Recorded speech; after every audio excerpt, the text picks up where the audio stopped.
entry program, and kindergarten registration is open now for the 2022-23 school year. We can't wait to meet our new friends.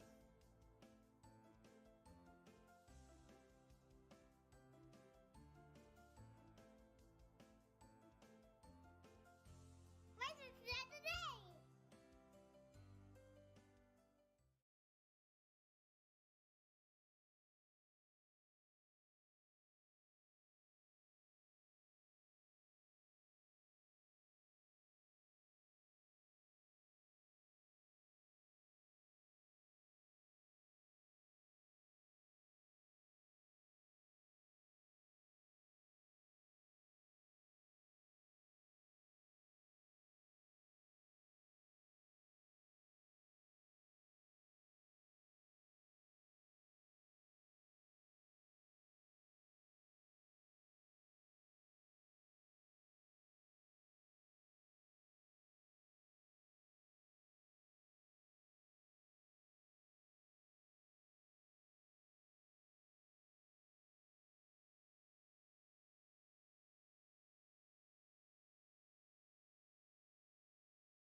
Good evening, everyone, and welcome to our regularly scheduled board meeting for February 7th, 2022 for the Fort McMurray Catholic School Division.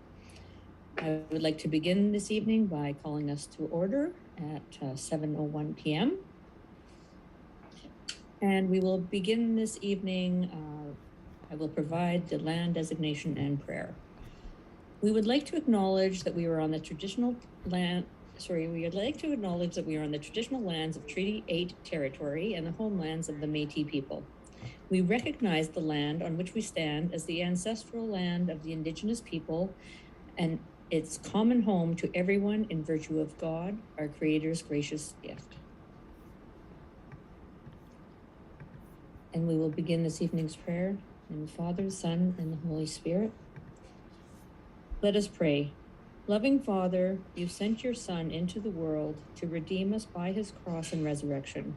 Send your Spirit upon us this evening to make us stewards of your gifts and witnesses of your Son, Jesus Christ, in our schools and in our world. We were created in your image and likeness, each of us a precious gift. Through the intercession of our most blessed Mother, Mary, the Mother of God, we ask you to protect and guide our students and staff, caring and watching over us at all times. Come live in our hearts and strengthen us to love and serve you. Let us glorify your name, being kind and generous to everyone we meet. With Christ as our model and our teacher, we celebrate and witness our faith, learning together, working together, and praying together and answering the call to a faith-filled life of service. We pray this through your Son, our Lord Jesus Christ, who lives and reigns with you in the unity of the Holy Spirit, one God, forever and ever. I would just like to also take this opportunity to add our prayers to the families that we know have lost a loved one of our sweet 16-year-olds, and to the families of all of the injured and those that are suffering through the times of the pandemic. In God's gracious glory, amen. In the Father, Son, and the Holy Spirit. Thank you. We move now to the adoption of the agenda.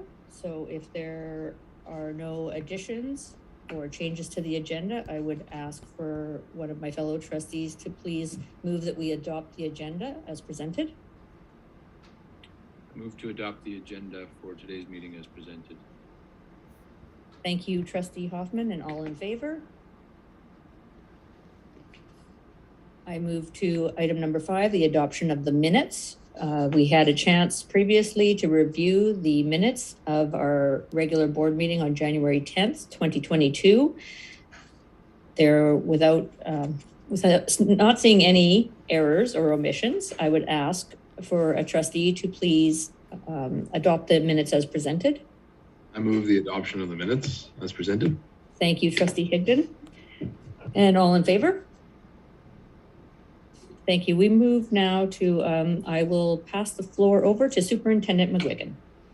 Thank you, Madam Chair. Tonight we have 3 presentations to present to yourselves and the public.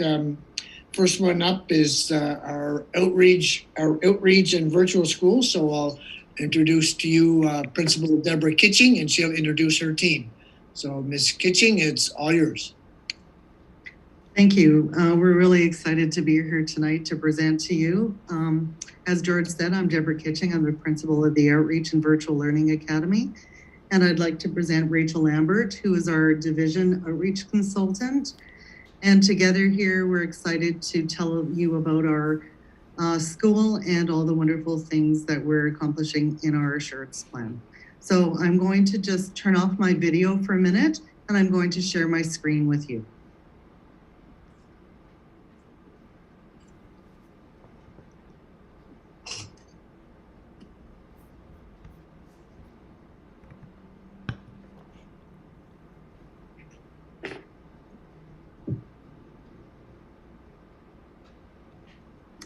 Can everybody hear and see it? Yes. Wonderful. All right. I'd like to start by just talking about the Virtual Learning Academy. So during the COVID pandemic last year, we began the Virtual Learning Academy. And this year, we're continuing with it in grades 1 to 6. As you can see on the screen, we have 3 teachers doing split grade levels, grade 1, 2, grade 3, 4, and grade 5, 6. We have a mental health therapist in here, as well as an interventionist, educational assistants, and an admin assistant. The Virtual Learning Academy encompasses a full load of different learning through all the core subjects and options. We provide daily instruction by the teachers. They have incredible Google Classrooms that encompass all the subjects on a virtual platform. Their communication, technology, and organization skills are exemplary. And we feel blessed that students feel valued within a loving and caring classroom, even though it isn't in a physical environment. Our FMCSD outreach and virtual learning program runs from grade 10 to 12, and it provides flexible and innovative programming to help students realize their success in educational and career goals. What we mean by flexibility is we have students who are both high academic achievers, and we have students with very complex learning differences. And so we're really able to kind of take them away from that traditional brick and mortar classroom and provide instruction that's innovative, flexible, dynamic, and really individualized to meet their needs. So we're very proud of that. Also, given the fact that we can have a virtual component, really allows us to reach out to kids who can't come here all the time and would like to work, or kids who are sick and can't be here. When Deborah and I first started, we thought about, our name initially was Sacred Heart. And we thought about, what's going to be the foundation for how we begin our program. And so I looked at a quote from Mother Teresa, and she says, "Leave everything from the past and begin again with joy." And that really is the premise for what we want students to do here. We want them to understand that they feel welcome, that they have support of their staff, that they can come in here and just feel open-armed and really kind of feel like a family. Another really important element too is that we're a non-traditional administration team. So I am the division outreach consultant. And with that, it allows me to kind of reach out to the community and bring the community in. So some of the agencies that I work for are CFS, I work with them. I work with NEFAN, I work with Addictions, the hospital. I also work with RCMP and industry. And so with those relationships that I've formed over time, I'm really able to bring the outside in. So not only are we trying to encourage kids to reach out, but we're bringing people in so that they can see that this really is a program where we can bond with the community. We can be as one. Our assurance plan focuses on 4 areas: faith development, literacy and numeracy, high school completion, and mental health and wellness. Each student is called to discipleship to grow in his or her potential, respecting the unique validity, dignity, and mission that God provides them. In our school, teachers model a variety of ways to pray each day, and also demonstrate their faith through different religious instruction, whether it be face-to-face on a virtual platform or within religion Google Classrooms. Teachers lead liturgies, celebrations. We do them face-to-face in the outreach program. Students have the opportunity, thanks to our wonderful parish team, to offer sacramental preparation. I know that the grade 3s and 4s are going to participate in Faith Jam coming up. And each month we have a virtual success assembly where we focus on the core values of persons, community, responsibility, learning, and student of the month. One of the things that's really important to us is service to others. And I just want to kind of speak to this slide here. So one of the things that we've noticed is a lot of our outreach students come from very desperate situations. The middle picture, and I'm going to talk about this, we do a service activity called the 5 Days of Christmas, where we provide basic necessities and some treats and wrap them up, 5 gifts, 1 per day, to give to students, our students that are in need. And every day they come, they get their bag, they get to open a gift, and you can see our student in the center of this picture. This is a student that comes from a remote community, has probably been traveling all across the province, and hasn't been in school since grade 4. This student is attending every day, and we're really proud that she's going to graduate with us next year.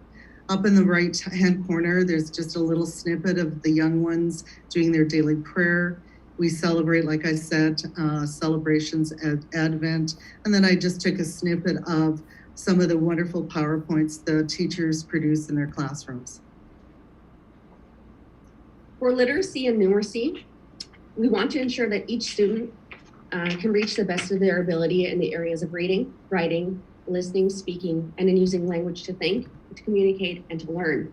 We also want to ensure that they have the best of their ability in the areas of mathematical reasoning, problem solving, and applying numeracy knowledge and concepts. Creating an environment of literacy and numeracy addresses the need for impactful instructions. Our teachers do this through their professional growth plans. They do it through professional development. And in our school, we believe that every teacher is a literacy and numeracy teacher. We had the opportunity this year to use a variety of assessment tools, such as the CC3, the Lens, Fontes and Pinnell, writing samples. For the first time, we've used MIPI for mathematics, and we're really excited to start our STAR reading to see where students are and where they need to go. As you can see in this screen here, if you go to the bottom right, it talks about our district benchmark. That's just an example of the data that we can pull from the STAR reading. What's really critical within literacy and numeracy, we realized that the young ones in particular don't have a lot of hands-on opportunity through a virtual environment. So we made literacy and numeracy bags to send home at the beginning of the year.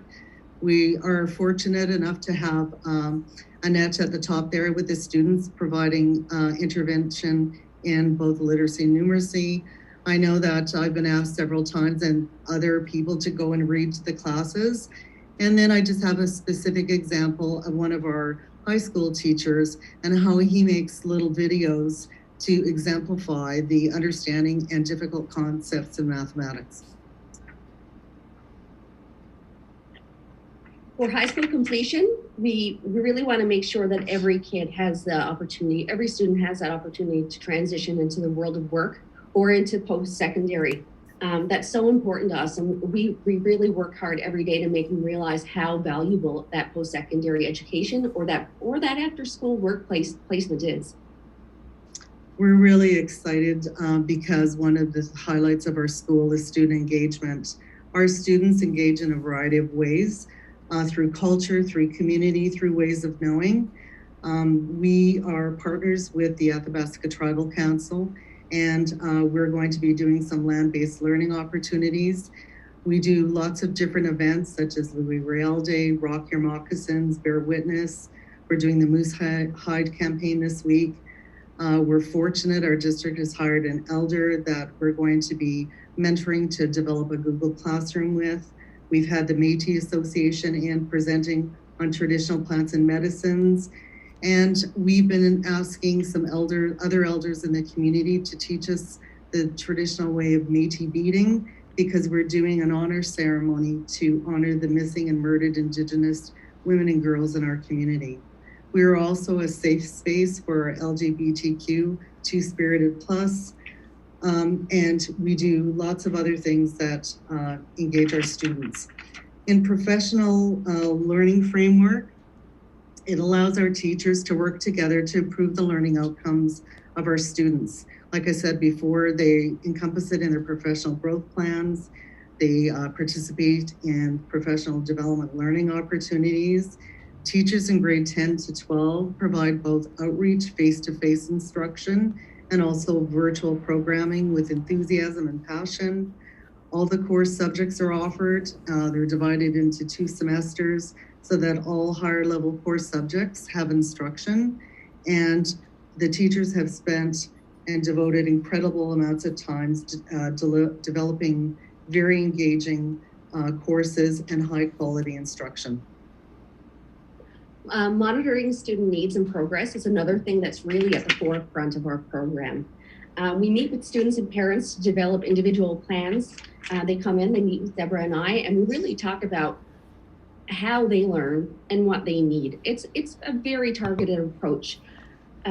We also want to make sure it's reciprocal, that we create a culture and environment where the family feels comfortable with us as educators and with the teachers and the educational assistants also in our program.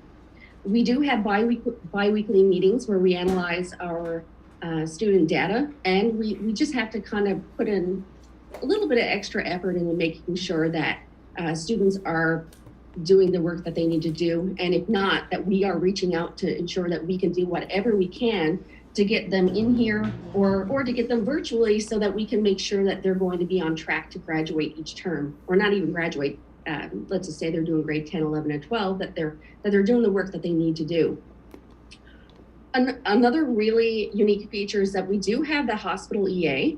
So when we have kids in our district from grades 1 to 12 who are struggling with either mental illness or who are just struggling with illness in general, we have the capacity here to reach out and provide instruction at the hospital for children. And so just in our program alone, we've had several admissions, but we've also had kids suffering with cancer. And so in our district, so our EA has been able to reach out with the family, and I've helped her liaise with that so that we can provide education to our kids who truly need it and probably couldn't get it in a normal schooling environment. So it's just such a tremendous thing for us to have. Other than that, we also are, We're very proud of the fact that we can break down assignments for our kids and work with them individually daily. The other part of this is the positive connections that we build with our students. Students need to feel that they have meaningful relationships and positive connections so that they stay in school or have the hope when they come back to school because they've been out of it a long time. Students in our school are mentored by one or more caring adults. They feel really supported. We have wonderful staff that check on them every day, talk to them. And I just want to take 1 minute. We received a thank you card from one of our students, and I just wanted to take a minute to read it. He said, and this is a student that hasn't been in school for 3 or 4 years, I just wanted to say thank you for everything. I've never felt as happy as I am right now going to Sacred Heart. You really gave me an opportunity I didn't think I would ever get again. You have the most amazing school and the best help, and without you, I truly don't think I would have finished school. So I just wanted to thank you for this opportunity. You have changed and made my life so much better, and I'm forever grateful. This has been the best school year and the most life-changing, and I've never been treated with so much respect, and that I'm able to do it with your help.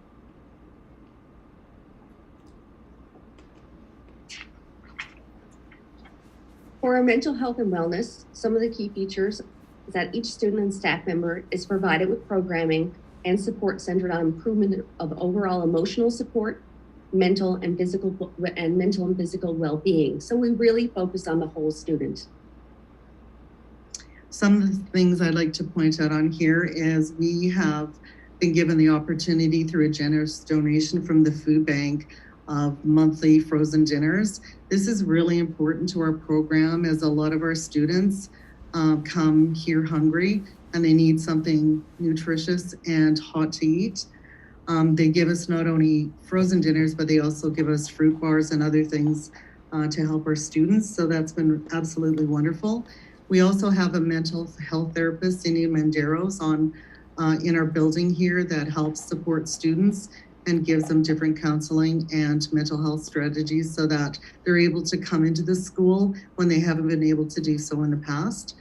We also have a partnership with the Canadian Mental Health Association and the Youth Hub, and they've been coming in to provide Wellness Wednesdays. They do presentations to students on addiction, self-harm, eating disorders, anxiety, positive relationships, and this has been really well received, and the students can't wait for them to come.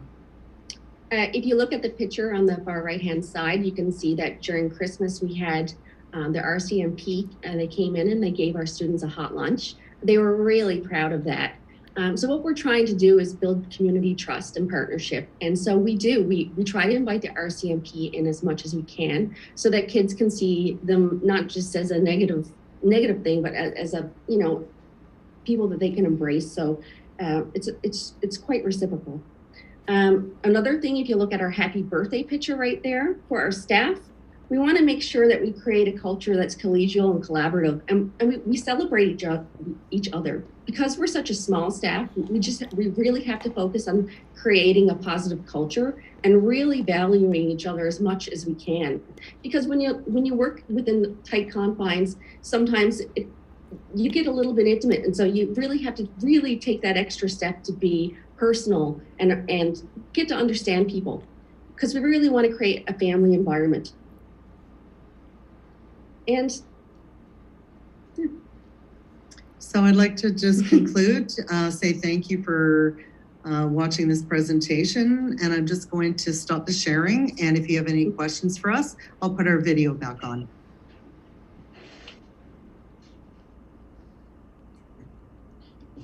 There. Thank you very much for that presentation. I would ask my fellow trustees, I'd give them an opportunity first, if anyone has any questions or comments. Yeah, I got one. It's Kelsey. I think, I think more of a comment and then I guess a question, but I think the work you do in your school, I think is so important, and keep doing that good work. And I guess one of the things is what do you guys find I'd like to know is like, what are maybe one kind of the big challenges for your team? And then also maybe what is some of the, I know you get the thank you cards, or what is like the reward you get out of, because I know some of the students are, you know, could be challenging or else, you know, or they really appreciate it, or, I mean, that hospital work, I didn't know about that. So that's really new, but I think must be quite rewarding. So I guess what's your biggest challenges, and what's so rewarding about that school for you? Can I speak first? Sure. I guess one of the biggest things is when we first started, recognizing that our staff had to be trauma informed. When you have students with deep trauma coming in, oftentimes they can be quite reactive, and things that would pass in a normal school, like things that they're saying and doing, probably wouldn't pass in a normal school. So we've tried to bring as much outside support as we can inside to teach us how to be not just trauma informed, but trauma responsive, so that we really connect in a different way, because the pillars of support for a lot of our kids isn't the same as your neurotypical child. And for our kids who are high flyers, we're all kind of in one, we're in three. If you ever get the opportunity to come over and visit, we have 3 rooms. So we are kind of all in close proximity. So when we're dealing with student problems, or we're dealing with things that are a little bit non-traditional, making sure that we kind of coach our staff to be aware, to be informed, and it's kind of, sometimes the best reaction is no reaction. Mm-hmm. And it's really hard to do when you've only ever known, your traditional classroom. So we're trying to bring as many outside sources in to provide that coaching and to really give them that awareness. And I'd just like to add, I think when we first started this, outreach and virtual were so separate. And what we found is that students, and I mean, we're talking about some at-risk students, but we have very high-flying students as well. There are students in our community that want to move on in their education, work a little faster, go ahead, and they love the virtual learning component. So having a combined program, I think, has really, really made a difference. And in fact, like just before coming here tonight, I have parents emailing me, I hear this about your program, my students struggling with their mental health. They'd like to do a little bit of virtual, but they'd also need one-on-one support. So we're offering everything, which is really a wonderful thing and an honor to be in. And another thing is we both teach. So like we both teach 7 courses each. So we're getting to know the kids, from a personal level, from an admin kind of level, and from a teacher level. So we're really getting to understand. We have that, that's also different. Yeah, I'm not sure we answered about the challenges. Attendance has always been a challenge. That's why a lot of our students come here. Now we have a flexible program, and flexibility means a little bit of difference. So if a student has mental health challenges, or they're on medication or whatever, they can come later in the day, and that has really taken a load off of them. So what appears as a challenge at the beginning has actually been a success, because we're able to be different. We don't have to be the same. If they can only come in the afternoon, they do, and we have kids that only come in the morning. So it's being able to be flexible with them and meet their needs, not traditionally. So it's been wonderful. Trustee Galanzowski. Thank you. Oh, my heart is just full. That thank you note that you read just made me almost cry. And I'm sure he's not the only child who is feeling that way. And I don't have a question. I really just have an observation and a comment, really, that this is such a great example of really what inclusion is creating space for those who don't fit. Not everybody fits in the box in the school. We know that. And so I just, gives them permission to, it's okay that you don't fit in there, but you fit somewhere and you belong somewhere. And then, of course, I'm very partial to the youth hub, so I'm very happy to see that there as a part of it. Yeah, so thank you. We have great partners in our community. So, and there's so many other people willing to come in here. Unfortunately, because of COVID, it's been a little bit challenging, but I can't wait until things start to open up and we're able to even expand more. So Mhm. it's been wonderful. We're also really hoping that eventually we can get workplace programs for our kids that are a little bit more diverse and understanding. And maybe if that's, we've talked about it, but Yeah. hoping to be able to reach out to communities, agencies and see what we can get our kids, see if we can give them a workplace Yeah. program that's a little bit different from traditional rep. And we're also talking with Dr. Addy to be able to do some programming here in our building as well, so that we can bring the community in and they can see what we're doing to build our program even more. So like we've got lots of ideas. It's just, it takes a little bit of time to get them all established. So. Yeah, he said by next year, he's hoping that he might be able to run a clinic here for those families who have a really hard time being able to get to him because of different things. So we are hoping that that will be a goal eventually that we can accomplish. Trustee Higdon?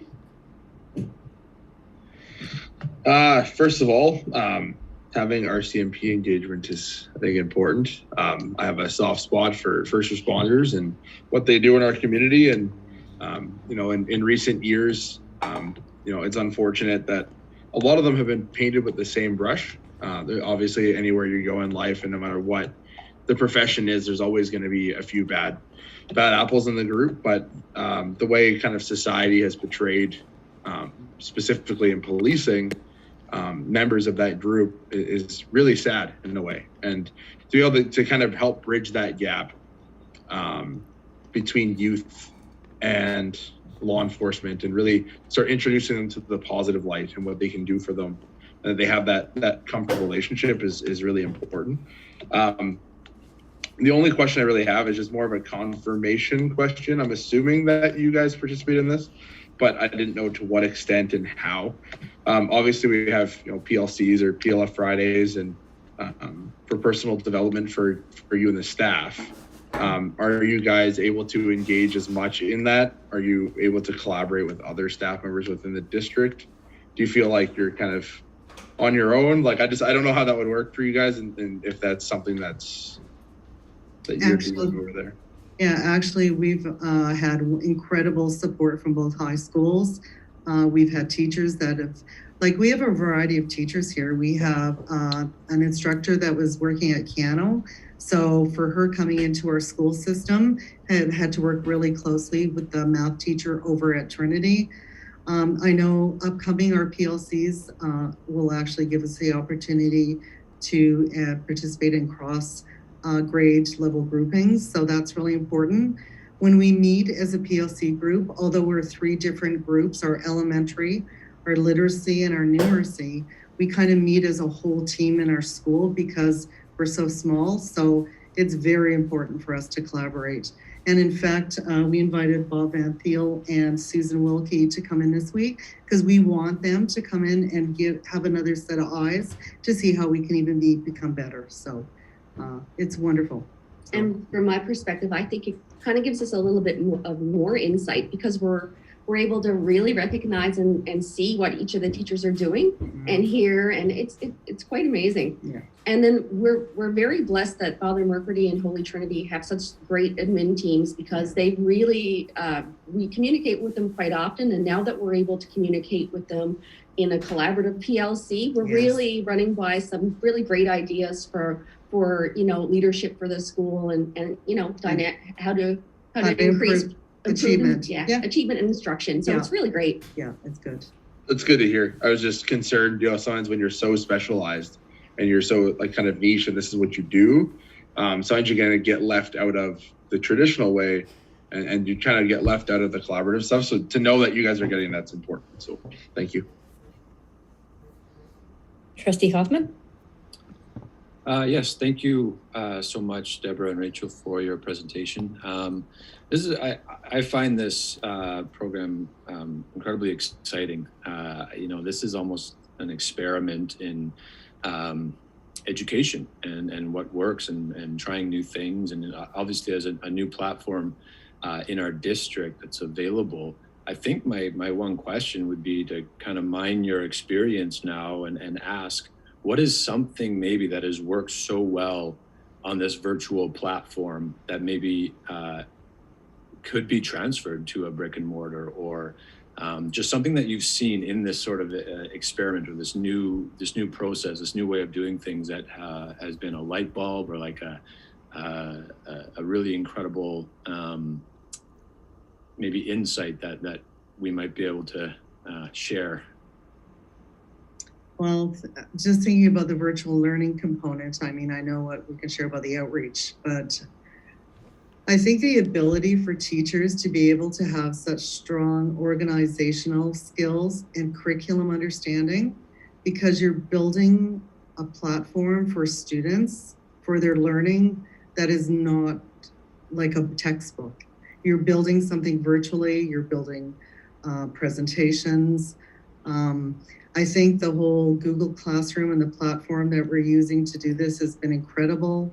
Last year, I know in our PD, we spent a lot of time with Janet Bell from ERLC, and she gave us a lot of techniques and development in the area of how to deliver effectively, how to display things, how to engage students so that they can actually participate and rather than just sit and listen. And I do believe that the elementary, although the numbers have gone down, it is so incredibly rich. And when I sit and watch them, when I go into the classrooms, it absolutely warms my heart. The teachers have said the most important thing that they've learned is that their relationships with students are deeper than they've ever had in their whole teaching career. So that is like, it gives me goosebumps that we're offering something so impactful in such sometimes a dark situation. And it's just incredibly rewarding. And because all of our teachers do virtual, that has been part of the success, because a student might go off sick because of their mental health or get hospitalized, and we can still, they know us, they'll connect with us. Kids will text us, Miss, can I get online because I'm sick today, I don't feel good. And that, I don't think I've ever seen that happen. Yeah, so it's been wonderful.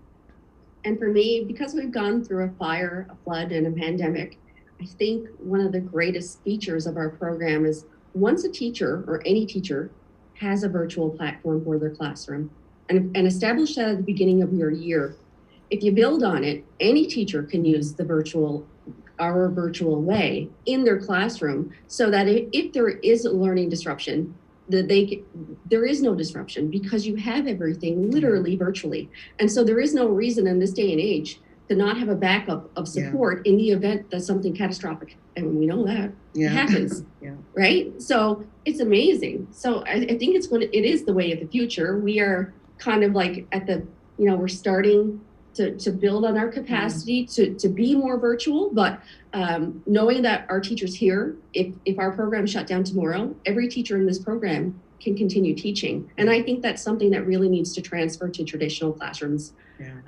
regardless, because even with the availability of a substitute teacher is even difficult in this day and age. So when we have access to virtual material, there isn't as big of a disruption. So it's fantastic. That's a good point. All right, last but not least, I'm going to do my best to stay as professional as possible. I have a child in your program, and so our family is well versed and very blessed to have this option. I can't even tell you. Well, that's the thing, is that we've provided such support for families and kids in a different way that's truly individual. And that's the success of it. We meet with the families, the kids, we build a plan, we look at what they need. And then as we go along, if the road needs to go and get adjusted, we adjust it. And we do that. And that's what we need to do. We need to support the kids so that they can achieve the best they can. So we're blessed to have you too. Well, we will have, we will have a successful graduate. And can't wait. Right, a couple more years, but I've been saying since you started up this program that COVID it's largely been a curse, but in cases like this is where, you know, we find the blessing. Like you have found a silver lining. Yes, we have. Yeah, it's literally saving children. Yeah, and each other. Like we're really tight-knit staff here, and yeah, I'm blessed, and I'm blessed to be working with Rachel, and that the district saw this and allowed us to do this opportunity. So thank you. Yeah, thank you. And God bless. Sorry, I couldn't keep it together. So without further ado, Superintendent McGuigan, I will send it back to you, please. Okay, thank you, Madam Chair. Next up, we have Sister Mary Phillips School, and I'll introduce to you Principal Joel Canet. And Mr. Canet, over to you. Thank you, George. I'd also like to introduce the Vice Principal at our school, Kevin Garbullo. He's logged in on his own and he's there waving at you now. I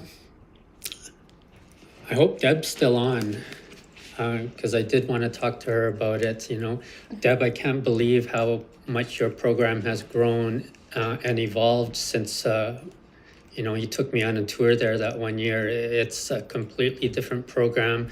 It's perfect. So I just wanted to congratulate you and Rachel on the success of the program. It is definitely filling a need. Thank you so much. Okay. As I get this going here, I just ask that we continue prayers for one of our families who has a child dealing with cancer. There are 4 kids that are in our system that are going to go through difficult times in the near future here. So if we can just continue prayers for the Stemmen family, they need all the prayers that we can get. Okay, I'm going to try to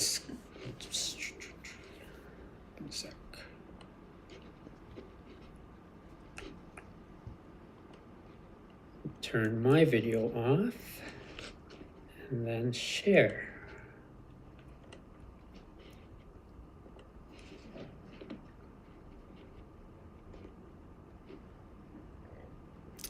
Everyone able to see it? Okay, so this is a picture of our lovely school, and here's the evolvement of where our mission statement is and what we send out to the community is that we're in this together in faith, love, and community. 3 very important words since we've been able to go through a fire, a flood, and the pandemic. So the staff really liked coming together to develop that short but purposeful statement for us.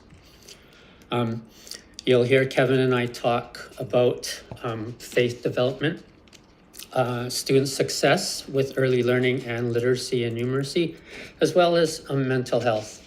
A lot of our items tonight deal with things that we've done with staff that will ultimately lead to student success, because that's what we're aiming for all the time is student success. But we do believe, and what the data shows, that if our teachers aren't in the right place, that it's going to be difficult to get the kids to where they need to be. So that's a focus that we always have at Sister Mary Phillips School.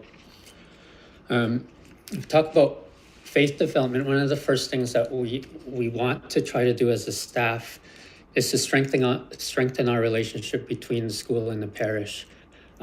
We had very grand plans to do that, even coming into this school year when we were all hoping that COVID would be gone and we could meet face to face. We had extended invitations out to the parish priest to come see us and see all of our classrooms. And the goal was to have every class invite the parish priest in, and you know, that's not worked, and we've kind of had to table it.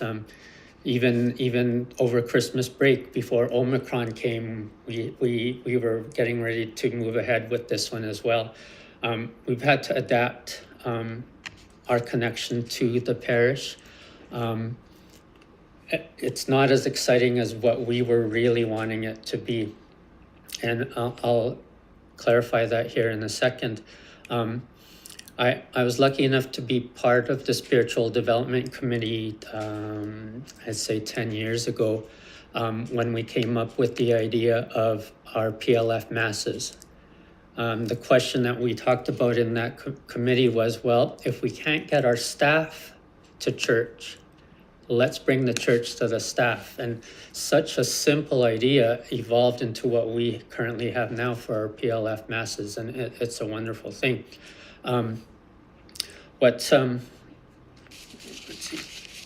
Our goal as a staff was to have 20% of us attending Mass on a regular basis.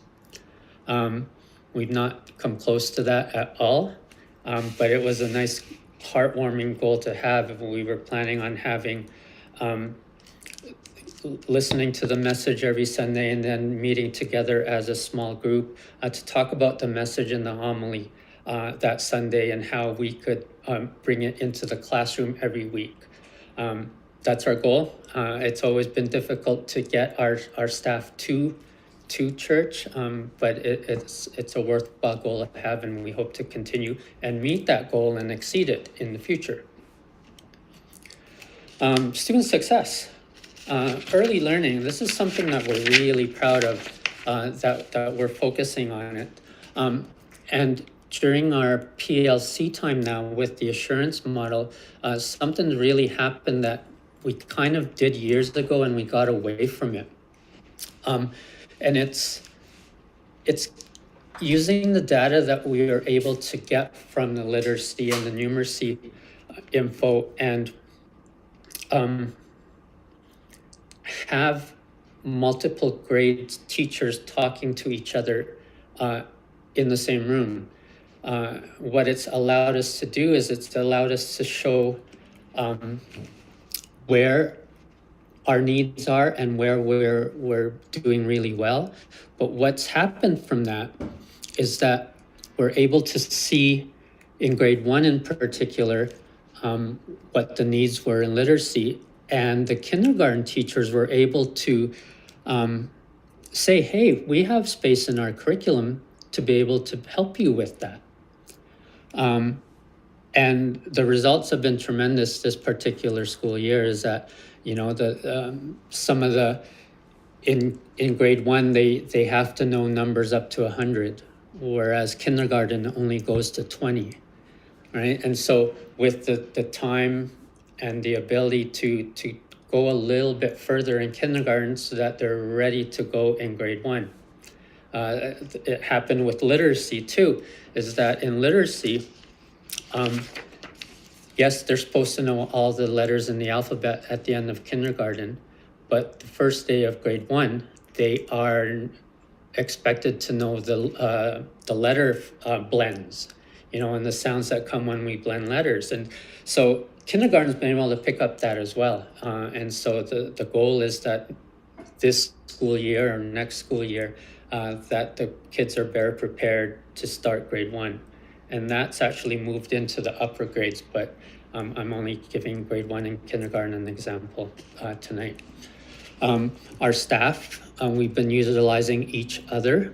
I have a wonderful staff of three teachers in early childhood, and each of them has their own strength and their own specialties. And we've had wonderful PLC times where they're sharing their skill set with each other, even though we work in the same building and we've been in the same building. Just the opportunity now to continue those conversations and having teachers be proud of what they do has really helped at Sister Mary Phillips. Early interventions. So this video that you're going to see is that our belief at Sister Mary Phillips is that an early learning program, or a very strong early learning program, leads to student success and school growth. We do see that when we have a very robust early learning program, that through word of mouth, the registrations come. We checked registrations this week, and our EAP registrations are up from what they normally are at this time of year. And I do believe that is because we have a very strong early learning program. So this is a kindergarten teacher that you're going to see, Miss Jana Burdett. She's joined our staff this year, and this is just one of the things she does to identify any early intervention items that we may need to do with the young kids. Early intervention happens with our district specialists, but sometimes they miss things, and the teachers can pick up on where we can address the students' needs. So I'll just play this real quickly. All right, so some examples of some play-based activities that we do in the classroom. For example, we're doing numbers right now, numbers 1 to 10. So we have a couple different activities here. This one, they have to take out, so this is 5, and it's on a watermelon, so they have to use some fine motor skills to grab out the jelly bean. And they have to put 5 black jelly beans on the 5 card, and then they can move to a new number. That is one example. Another one is they're given a balloon, and this balloon has 10 on it, so they need to grab 10 beads and string them onto the pipe cleaner. So this teaches them to count and recognize the number. We have our penguin ice cube activity. So let's say we have the number 8. They have to take the ice cubes and they have to stack them. So I'm going to do 4, maybe I'll do 3, and they have to count one at a time. And then I'm going to do the top one. There we go. Now I have some sort of building activity. They really enjoy this one. I can have them sorting colors. So again, some fine motor skills. They have to find the color inside the bin that they need. Let's say they're grabbing green. Go. They need orange, and they have to sort through this whole bin before they can move on to the next activity. There are different sizes as well, which makes them practice more on their fine motor skills to try and get those really teeny tiny ones out of there. That's my trick. Some language ones. For example, we have a word builder. So they'll be given a picture of a bug, and they have to find both sides and spell and sound out the ug to get the sound they need. So they will do about 5 of those before they move on to another activity. Then there is the penguin one, another penguin because it's January. Where they are given the capital letter and they need to match it with the matching lowercase letter, to which they would use a clothespin and they would pin it on the correct letter. Again, they would have to do 5. If they're struggling, I might have them do a couple more because these are student-led but teacher-assisted play-based activities. And then the other one is creating a story sequence. So they're given a bunch of different pieces and they have to match the right ones. They have to make sure it fits. Well, that's not going to work. The girl's upside down. And they're 2 different stories. So they have to go through this little bin to make all 4 stories. Yeah, and that's some of the activities that we do in the classroom.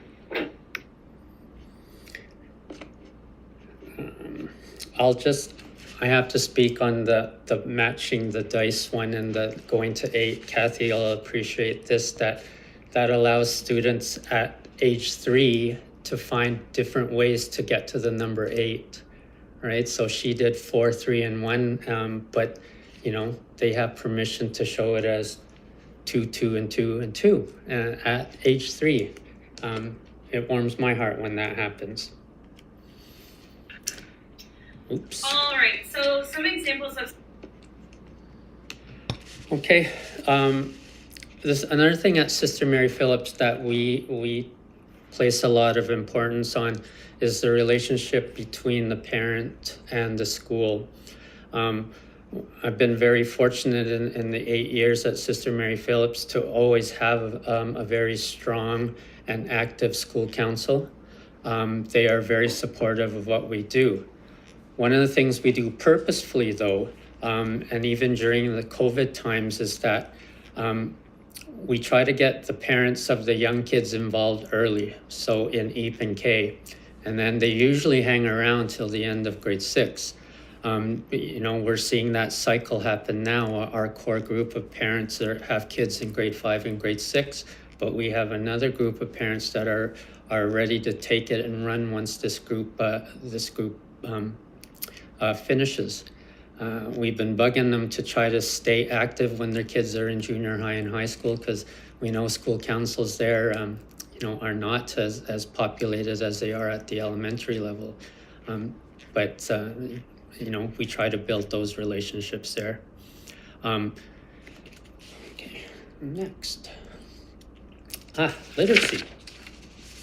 Okay, we realized last school year, the vice principal at the time, Jamie McNeil, and I were looking at the looks on the grade 1 teachers' faces at how low the kids were that were coming into their classrooms after 2020. And we saw the struggle that the teachers were having, and we had identified before the province actually did that something needed to happen here. So just to give you an example, this is the set of data from a grade 1 class last year. So at the beginning of the year.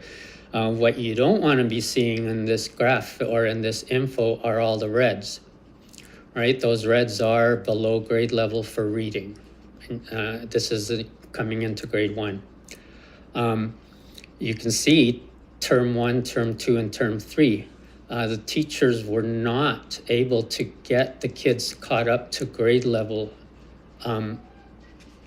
the whole year. So I love that we've got the curriculum disruption or the classroom disruption grants that we'd had and that we focused, but we moved ahead before the province did. So what we did over the summer was we are fortunate to have 3 literacy EAs at our school. We used one of them dedicated purely to grade 2. So instead of being spread out amongst all the other grades, their focus is completely on the one grade with respect to literacy. And we've also given Kevin, the vice principal, the entire grade 1 literacy program, and he supports them. So we've dedicated an administrator plus 1 full-time literacy EA to see if we can have an effect.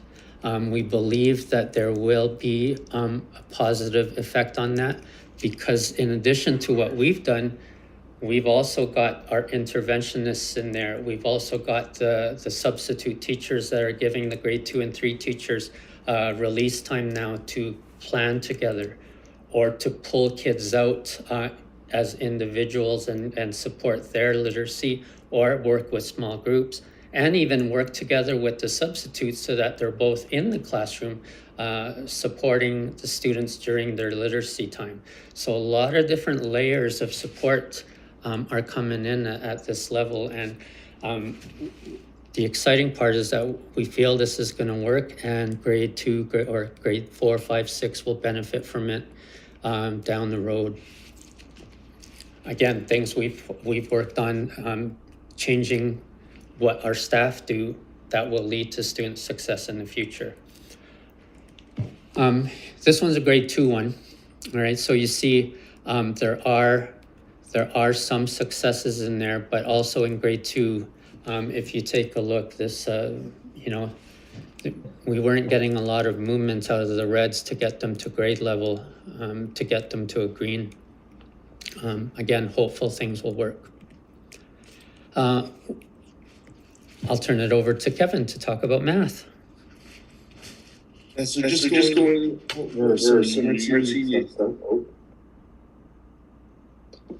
over some of the numeracy things that we've been working on. We have our MIPI data, our curriculum interruption grant, as well as just focusing on basic skills. With what we're seeing with our MIPI data, our 4, 5s, and 6s, we are seeing some deficits happening just in terms of they've missed a lot of school going forward, just what's happened in the past. with COVID and whatnot. There are areas that we are targeting, and the MIPI data has been helpful with that one, but there are some gaps forming in that area. I don't like using that word gap, but there are some lagging.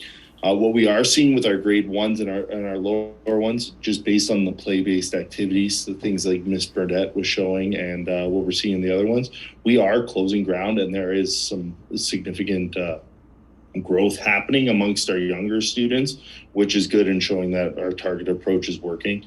Once we get into the wellness, I'll talk about some of the approaches that are happening there. But talking to teachers and being in the classrooms, especially since I am in those younger classes so often now, we see students who might not have interest in the topic because, well, it's just math numbers, and seeing them go from one day just drilling on the board, not there, to now playing games, and now they're counting by tens, they're counting by fives. And we are seeing that growth, and we're seeing the teachers adapting, which is awesome. And the programming is being effective. Now that we are going to start getting into our interruption grant with the data that we are showing, we're hoping that also plays well with our older grades. With basic skills, what we talked about with Ms. Burdett's work and with what's happening in all the classrooms, like, we are using manipulatives. The teachers are approaching it in many different ways as opposed to just trying to put it on the board. They understand and they're patient, especially with time has been missed and you're not just going to force someone to catch up. Using different strategies is working, and we are seeing that success. And I hear from the students who are happy to be there and are happy to do the work that they are doing.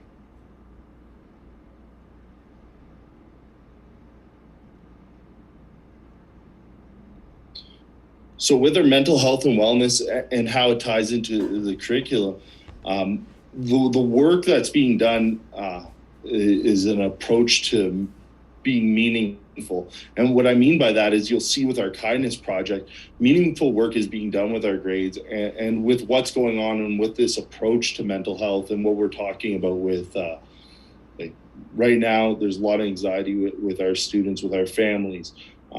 Tough things are going to happen. By making work meaningful, by making work fun, we are going to build that resiliency. And I know we use that word, especially in Fort McMurray, a lot about being resilient.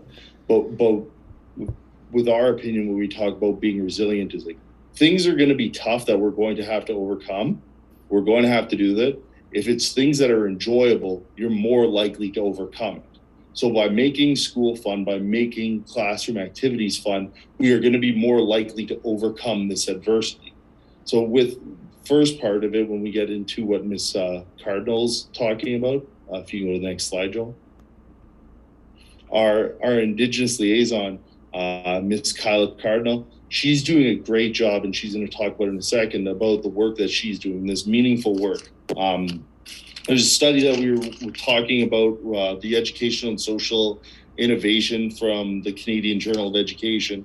And what they talk about, it's a professor from Queens, his name's Clark McKay. He says, cultural activities form the necessary bridges between aspirations and lasting renewal. Any change can be imagined first, or must be imagined first.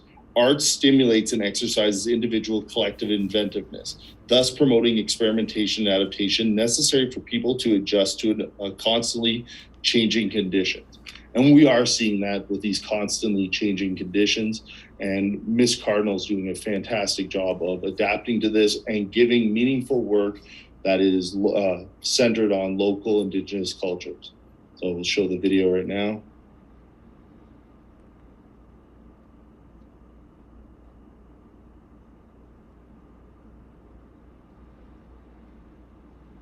I think I have to mute and then you go on.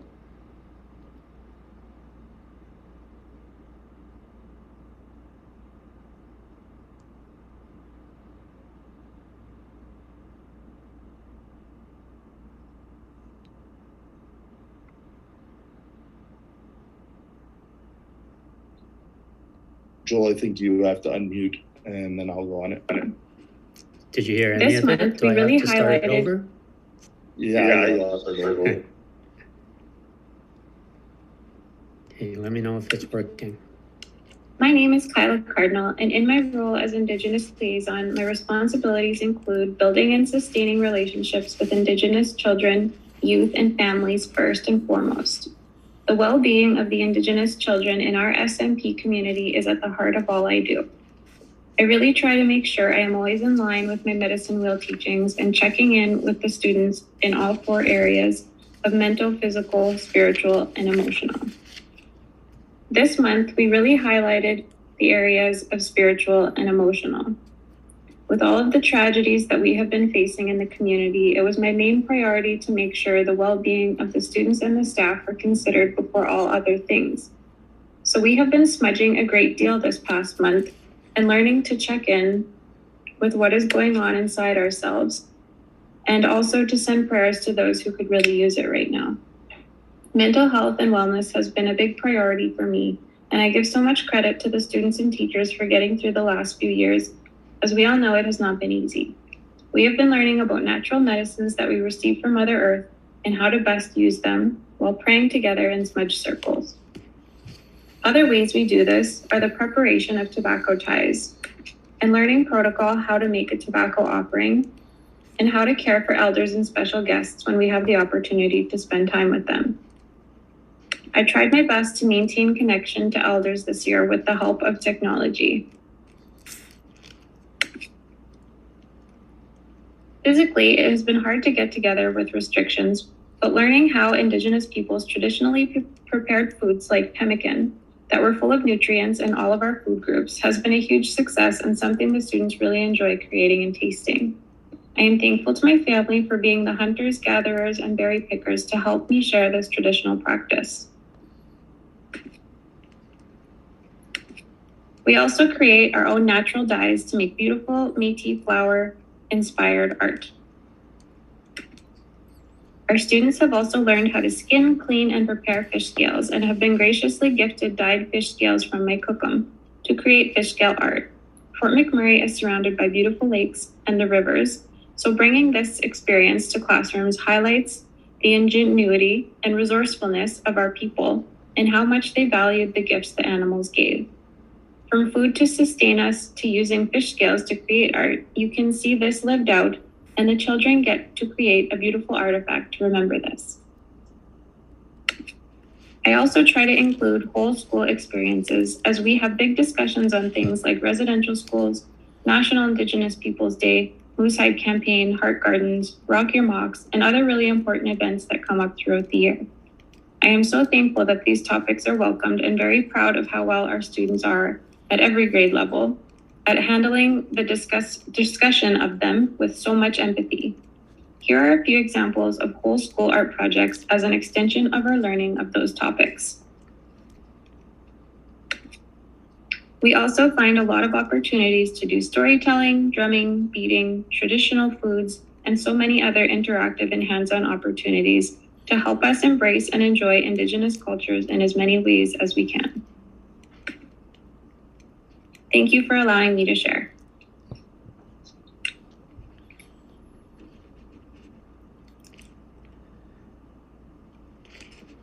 One of the things that I really am proud of is that the number of Indigenous students and the number of students that come in from Fort McKay every day. We have 59 Indigenous students out of our 465. So, very proud to have those students and those families join us. You heard me talk about the school and the parent connection.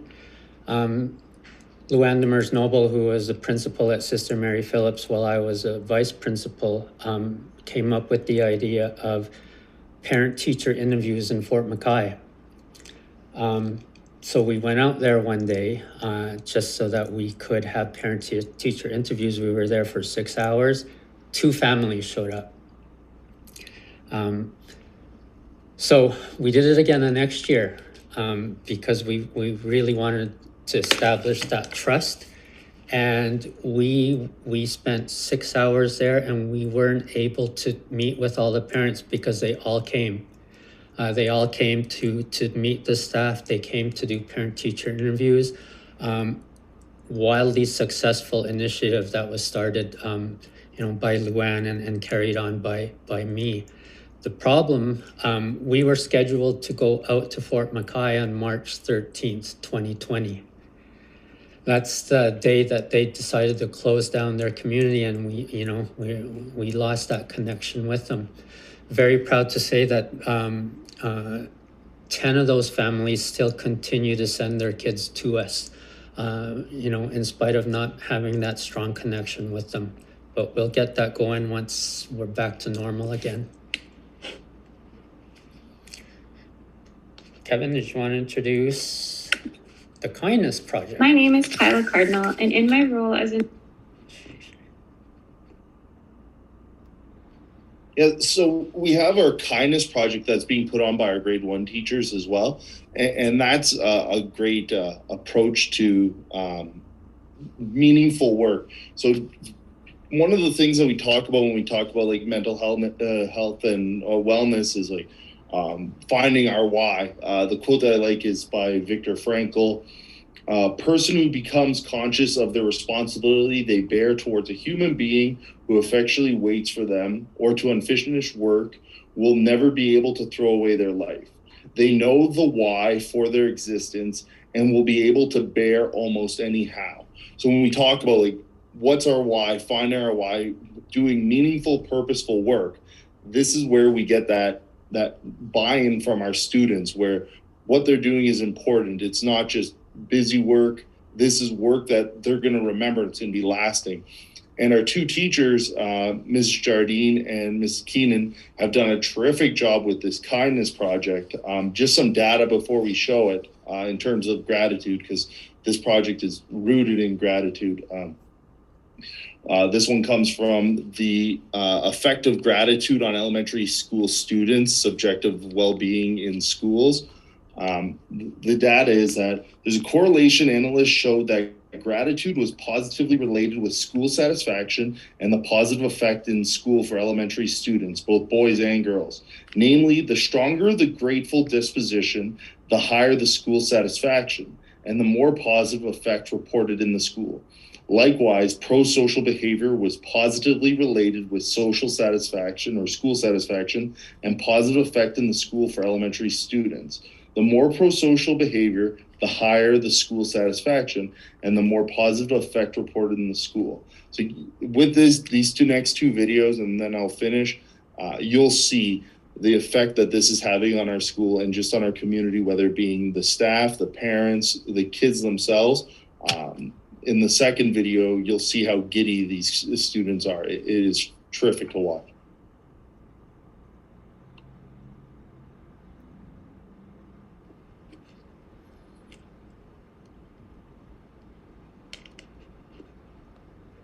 By Lori.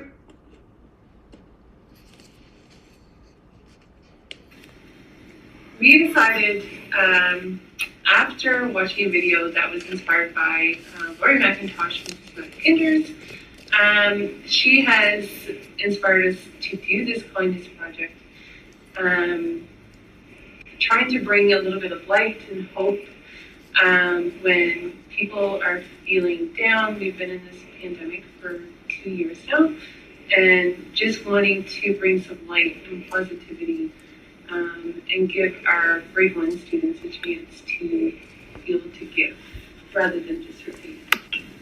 So when you come into a grade 1 classroom, all the kids are always so giving with their love, and they'll always tell you how great you look and how much they love you, and it just always fills your bucket. And we just thought it would be so nice to share that love and joy with the rest of the school and with the rest of our community.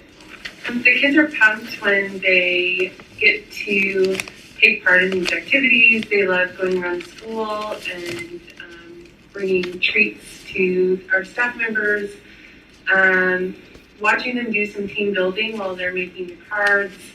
They're just so excited that they get the opportunity to do this and work really well as a group to create some beautiful cards with pictures, and they're so proud of the work that they do.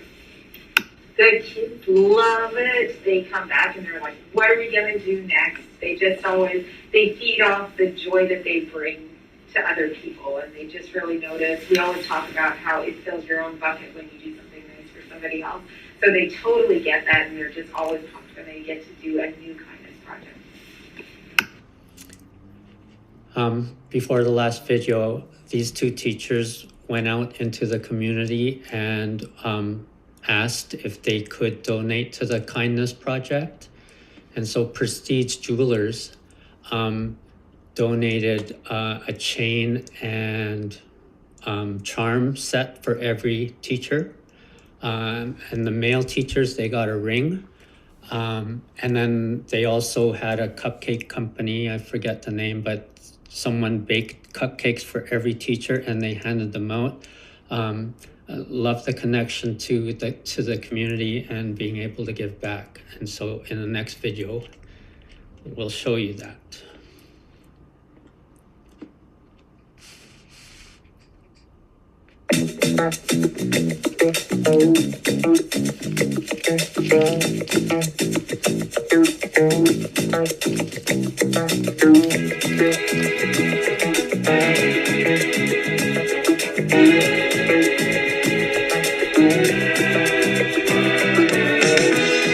When I wake up in the morning, love,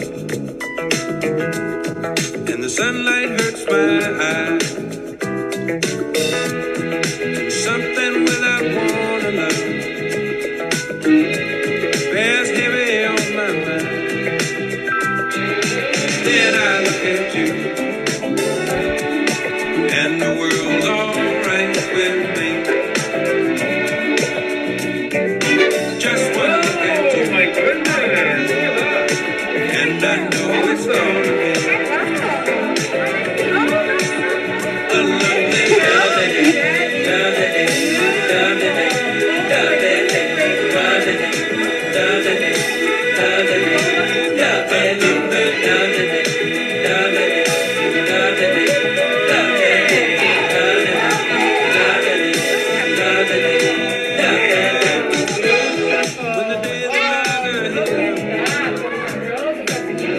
seemed impossible to fit. Someone else instead of me only seems to know the way. Then I look at you, and the world's alright with me. Just one look at you, and I know it's gonna be a lovely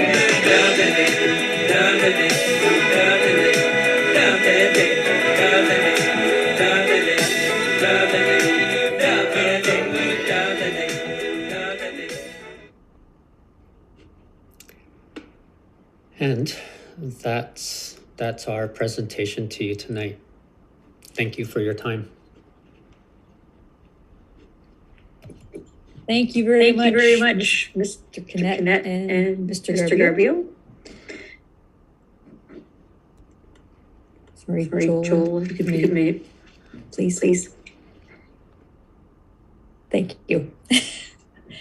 Well, that was a ray of sunshine. Thank you very much. I will put it out to my fellow trustees. If anybody has any questions or comments, please raise your hand.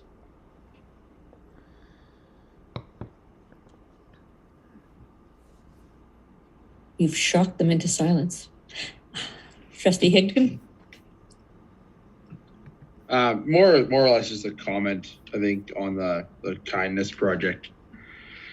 As a Catholic school division and as, believers and what one of the main teachings of the Bible is love, right? And how we can love one another and show that selflessly and without, it's teaching how to give without receiving anything in return and doing that with the kids and going out there and really taking that initiative to see what the community would do.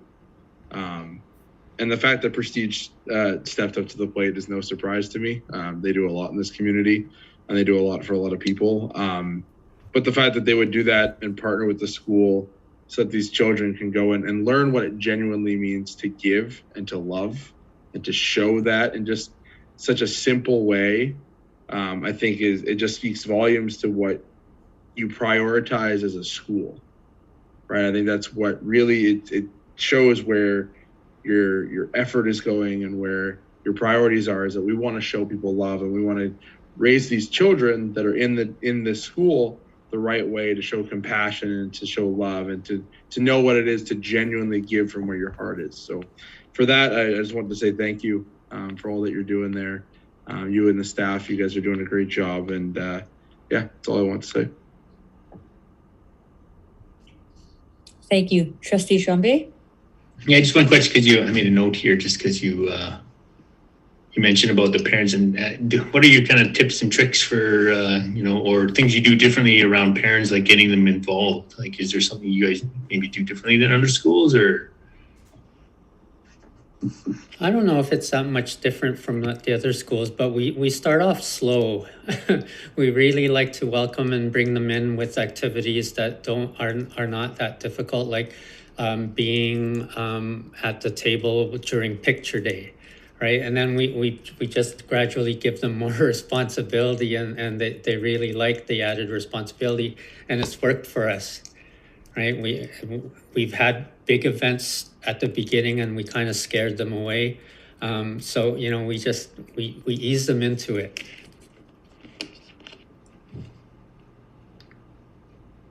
Okay, thank you. Sorry, we went overtime. No, thank you. Thank you both very much for your presentation. As I said earlier, it really was a ray of sunshine. And we too hope that we can get back into the schools to see you guys in action, but it's always a real joy to even be able to see it virtually. And it reminds us of the reason, for what we do when we're making decisions and so on. We're very grateful to be able to bring it back to the kids, to seeing the kids. I had just a couple of questions. So one was, have you noticed yet any positive changes with the changes that you've made to early learning with respect to language and math? Absolutely. Just having the teachers know that they're going to have time to collaborate with each other, that they're going to be able to pull kids out one-on-one when the substitutes are in there. That's something that, teachers don't have the luxury of having, like this 12-week program for grades 2 and 3, after which we're moving into grade 1. The grade 1 teachers, Pam and Nancy there in the Kindness Project, they're like, when are we going to get that time to have subs come in? I said, you need to be patient. Yeah, it's coming. But yeah, the teachers have embraced it, and it's going to help with the kids, guaranteed. That's awesome. And Joel, I was pleasantly surprised to see you pass the math over to Mr. Garbo there. It was difficult. Kevin, what does MIPI stand for? MIPI test. That one, I've just been calling it that one. I've been trying to learn. That was the one that I just called it that one. And today's been my running through it, and I'm not going to lie to you. I've just been calling it. Ethna can help. I'll save that question for her for after their presentation then. Thank you both very much. I have one other question.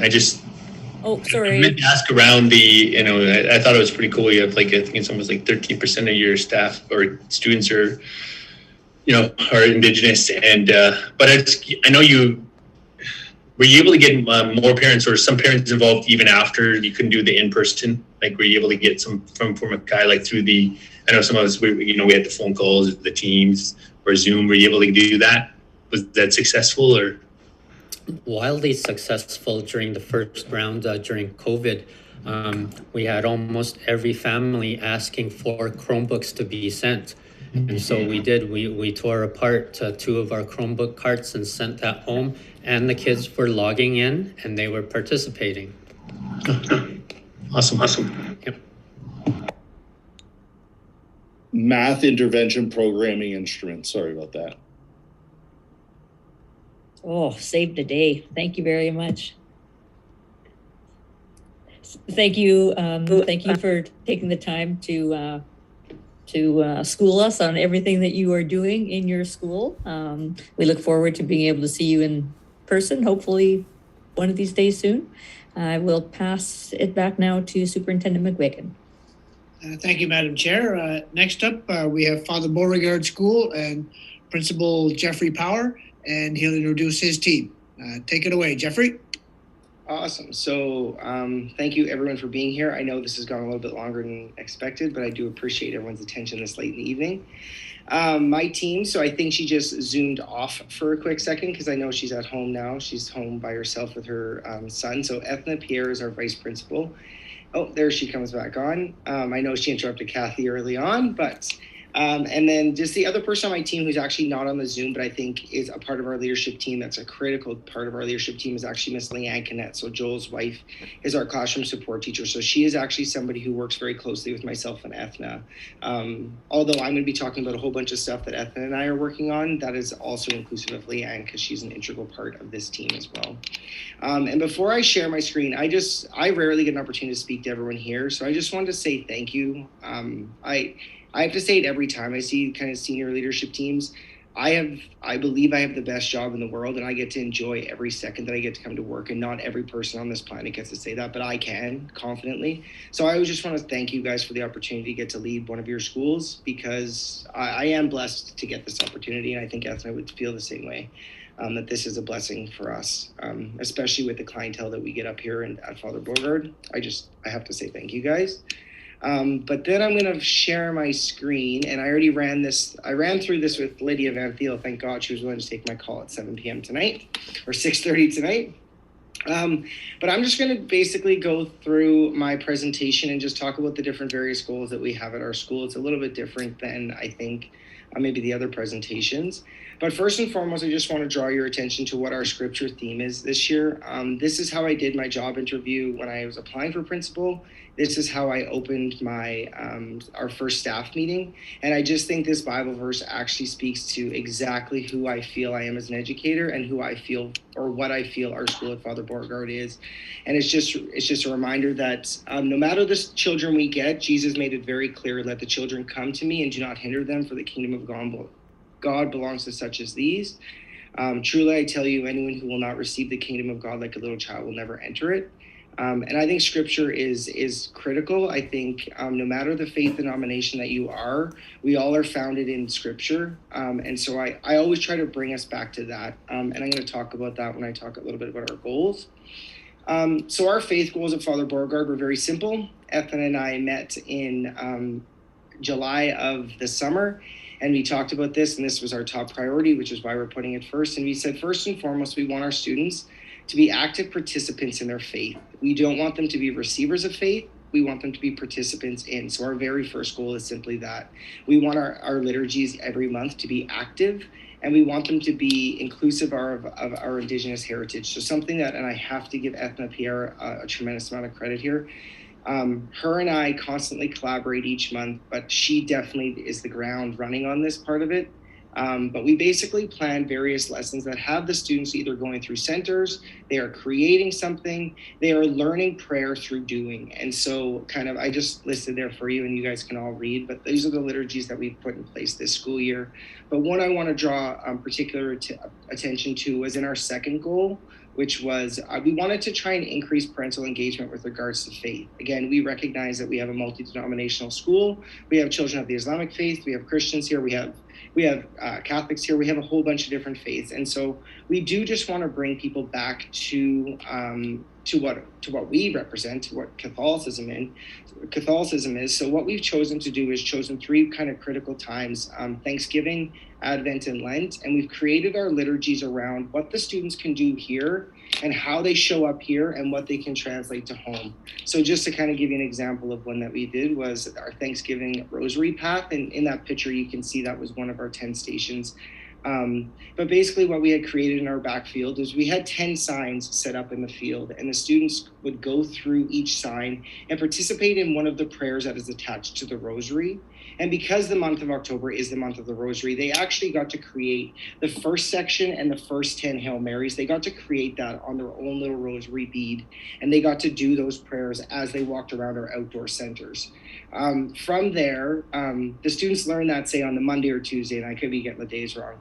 But on the evenings, what we did was we actually invited our families back in, COVID friendly, because it was outdoors and they could come as they pleased. We left our centers up, and we actually left the prayers up. And as you can see, there's an iPad there. We did not leave that out. Don't worry, Francois. But we did have all of the QR codes if you just look at the very bottom. So parents could actually scan the QR code, and the videos and the prayers would come up on their phones. And we actually sent home little brown paper bags with actual material to make a family rosary bead. So what we tried to do is have our students learn it at school, active, be engaged in prayer, represented when they get to go home. And we invited our families back in the evenings. And to a lot of people's surprises, those 10 signs stayed up with not one being damaged. There's 12 pumpkins there with all of the gratitude. Those were gratitude pumpkins, things that we're thankful for in the month of October. Not one of those pumpkins were damaged in Avocen, and not one of those logs were stolen, but we were able to actually provide a family evening for students despite this COVID craziness. So that's a big goal for us, is taking these 3 opportunities, Thanksgiving, Advent, and Lent, and re-engaging our families through their own children, teaching them. That's what our message and our goal is for this school year. And then another big goal for us with regards to faith is the integration of Indigenous prayer. So we have many different opportunities throughout the school year to really celebrate our Indigenous students, and also to take consideration of the necessary reconciliation that has to take place for Catholics and for Christians, and the way that things have gone over the school year. So one thing that we always try to do is the weeks that we are celebrating something like you would hear Rock Your Mocks Week or Day, that week we really set aside for Indigenous prayer. So on the morning announcements, we make sure that we are praying a prayer that is either being created by an Indigenous person or something that celebrates the reconciliation. And then finally, our final goal for faith this school year is scripture, as I stated at the beginning. Our next year's goal is to start our intention off at the beginning of every school day in scripture. Staff don't know that yet, but I want our students to start off in scripture every morning as the intention for the day. So this year, the first step is us modeling it as an administrative team. And so that's how we start our staff meetings, is in scripture. And then, so moving on, obviously the next goal, and this is a very big goal for us, is our literacy instruction. So our goals for this year was really using the current standardized assessments that we have within our district to guide our instruction and to guide our professional learning communities. We also really wanted to focus on phonetic awareness in the early entry program to grade 3. So we just wanted to go back to those sound symbol relationships to make sure that we had some continuity between instruction from all the way down from our 4-year-olds all the way up to our 7-year-olds, so that they had that foundation of reading. And then the next piece was that we wanted to focus on primarily comprehension. So we had been targeting the phonetic awareness at the early learning level, and then we wanted to broaden into comprehension tasks for our other readers for grades 3 to 6. And then also we wanted to infuse social awareness through a variety of multi-literacy approaches. So what I mean by that are plans that we put into place. As you can see down here, my mouse is showing it here. This is the data that we track, which you've heard about, I think, from probably every principal. We've done our Fontes Pinnell assessments and our Lens and CC3 data. and our Dolch word testing. But something that's different for Father Borger that's maybe not happening at all the other schools is we also do Jolly Phonics testing, which looks at the 43 sounds that students need to know, and then the combination of 73 total sounds by the time they get to grade 2.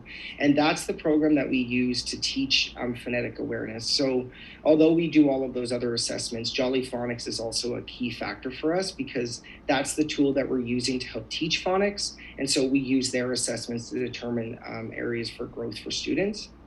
Another thing that we did to support literacy at this school is in every single class. So of course we have literacy assigned people to do pull-out support as dedicated from the division office. But one thing that we really work hard at here is making sure that there's always 2 adults in every single literacy class. And that just comes down to planning. So we create a schedule at the beginning. This schedule was created, I think Ethna and I worked on this in July as soon as we were given the job. And we created our timetable, which allowed for an educational assistant to be placed in every single literacy class within the school. And that just ensures that all of the students are getting the targeted support and getting the small group instruction that's necessary for success with regards to literacy programs.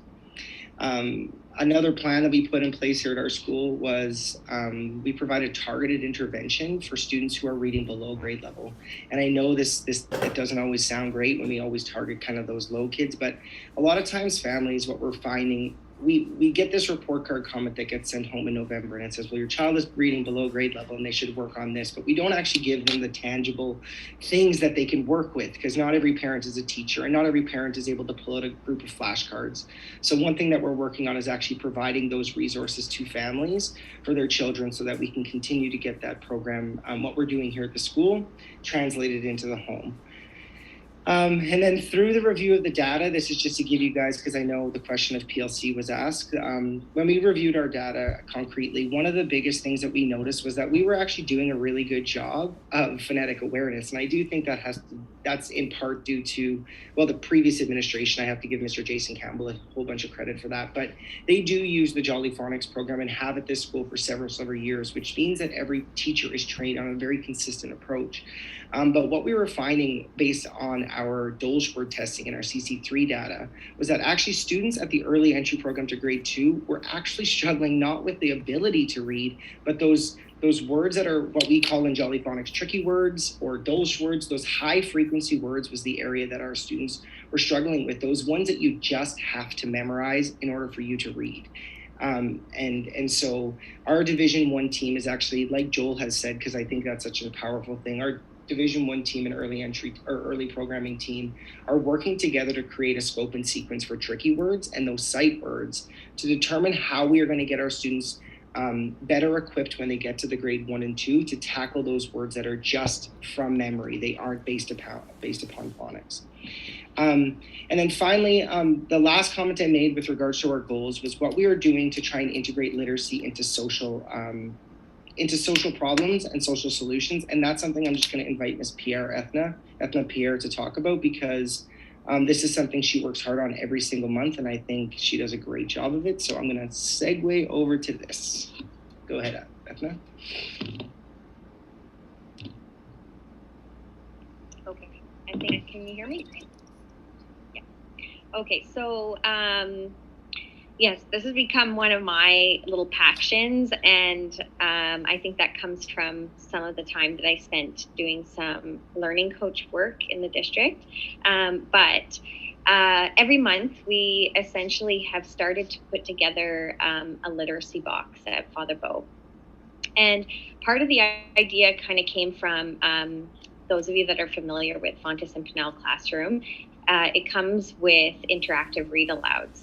And we really love that idea, which is essentially a set of texts that kind of approach a theme. And there are lessons that go with them to support the instruction and help teachers kind of tie maybe a series of 5 or 6 books together to really drive home a particular idea with their students.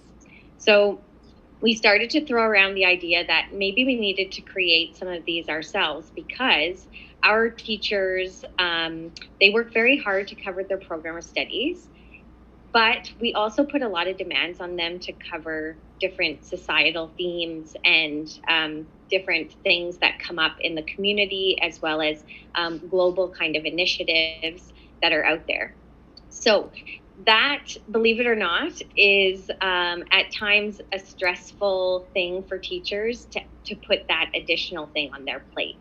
So as you see here, Jeff is just kind of scrolling through, and I'll draw attention to a couple of items as we go. We'll give you a little tour through. This is our September box. But essentially, we want our students to really connect into those core values that our division has. And although our teachers are working so hard to meet that program of studies, it can be very hard for them to compile resources and find lessons that will really help them drive home these things that are going to help our students be empathetic and understanding and connected individuals to our community. So in the month of September, we called our box Honoring the Journey.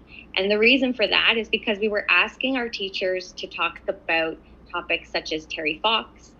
We were asking our teachers to bring our students into better understanding leading up to Orange Shirt Day and National Day of Truth and Reconciliation.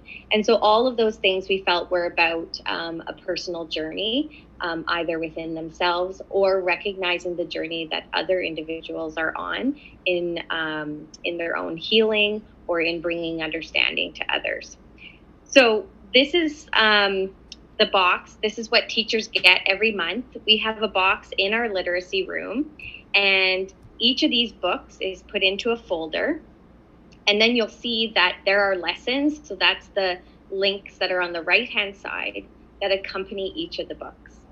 And so a couple of things that we try to target through this is Jeff and I really want to make sure that when we say to our teachers that we want you to do certain things with your instruction, that we're not just kind of spouting out all these words to them about, these educational buzzwords, but instead we're now modeling those things for them. So they know that we're taking time to put these lessons together and that we are seeking resources for them. And I think that we've now formed kind of an instructional partnership, and this is our way of doing some instructional leadership for them. So you'll notice that we have things like graphic organizers attached to some of these books, as well as we have the ILP program, which Jeff is going to talk more about in our presentation. And so we also try to be as inclusive as we possibly can. So we will include resources such as PECs, which are they're graphics rather than words for students who are unable to use words in their communication. We do things like provide templates and rubrics to go with the books. You'll notice some of the lessons have a link next to them that's called Books to Build On. That's actually a resource that comes out of the University of Calgary. And for any of you that maybe haven't heard of it before, it would be great to check it out. You can essentially put any topic that you're wanting to teach and find Indigenous resources, books mostly, that will help you connect what you're doing in literacy to that particular topic of teaching. So we've tried to bring some of those lessons into our box so that our teachers become familiar with that resource. We always make sure that we include Indigenous literature in our box. You will see here that we have an art project in this one that highlights an Alberta artist by the name of Alex Janvier. Also, if you've never heard of him, he is a great one to look up. I think he's 86 years old, and he's kind of an internationally renowned artist.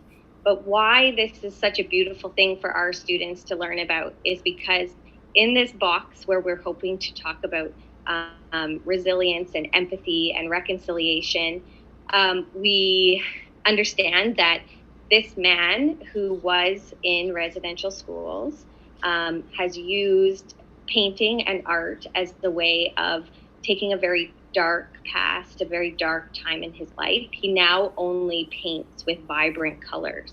And so he has used this as a bit of a healing process. And so you'll see in the picture below him there, our 6B students, they went on a journey with Alex Janvier, and they created their own Alex Janvier inspired pieces to help them deepen their understanding and empathy towards the journey of reconciliation. We, again, try to include things like listening. We try to increase the motivation for reading by building in things like literacy escape rooms and visual poetry projects. And we try to model the use of differentiated methods, such as how do you take texts and level them for different students in your classroom. So every month, we kind of go on a little bit of a journey. Jeff and I learn a lot ourselves by putting these together. But what I love the most is our teachers are asking, when is the new box going to be ready? We opened the box on February 3rd, and the sheet for signing out the books was almost full already.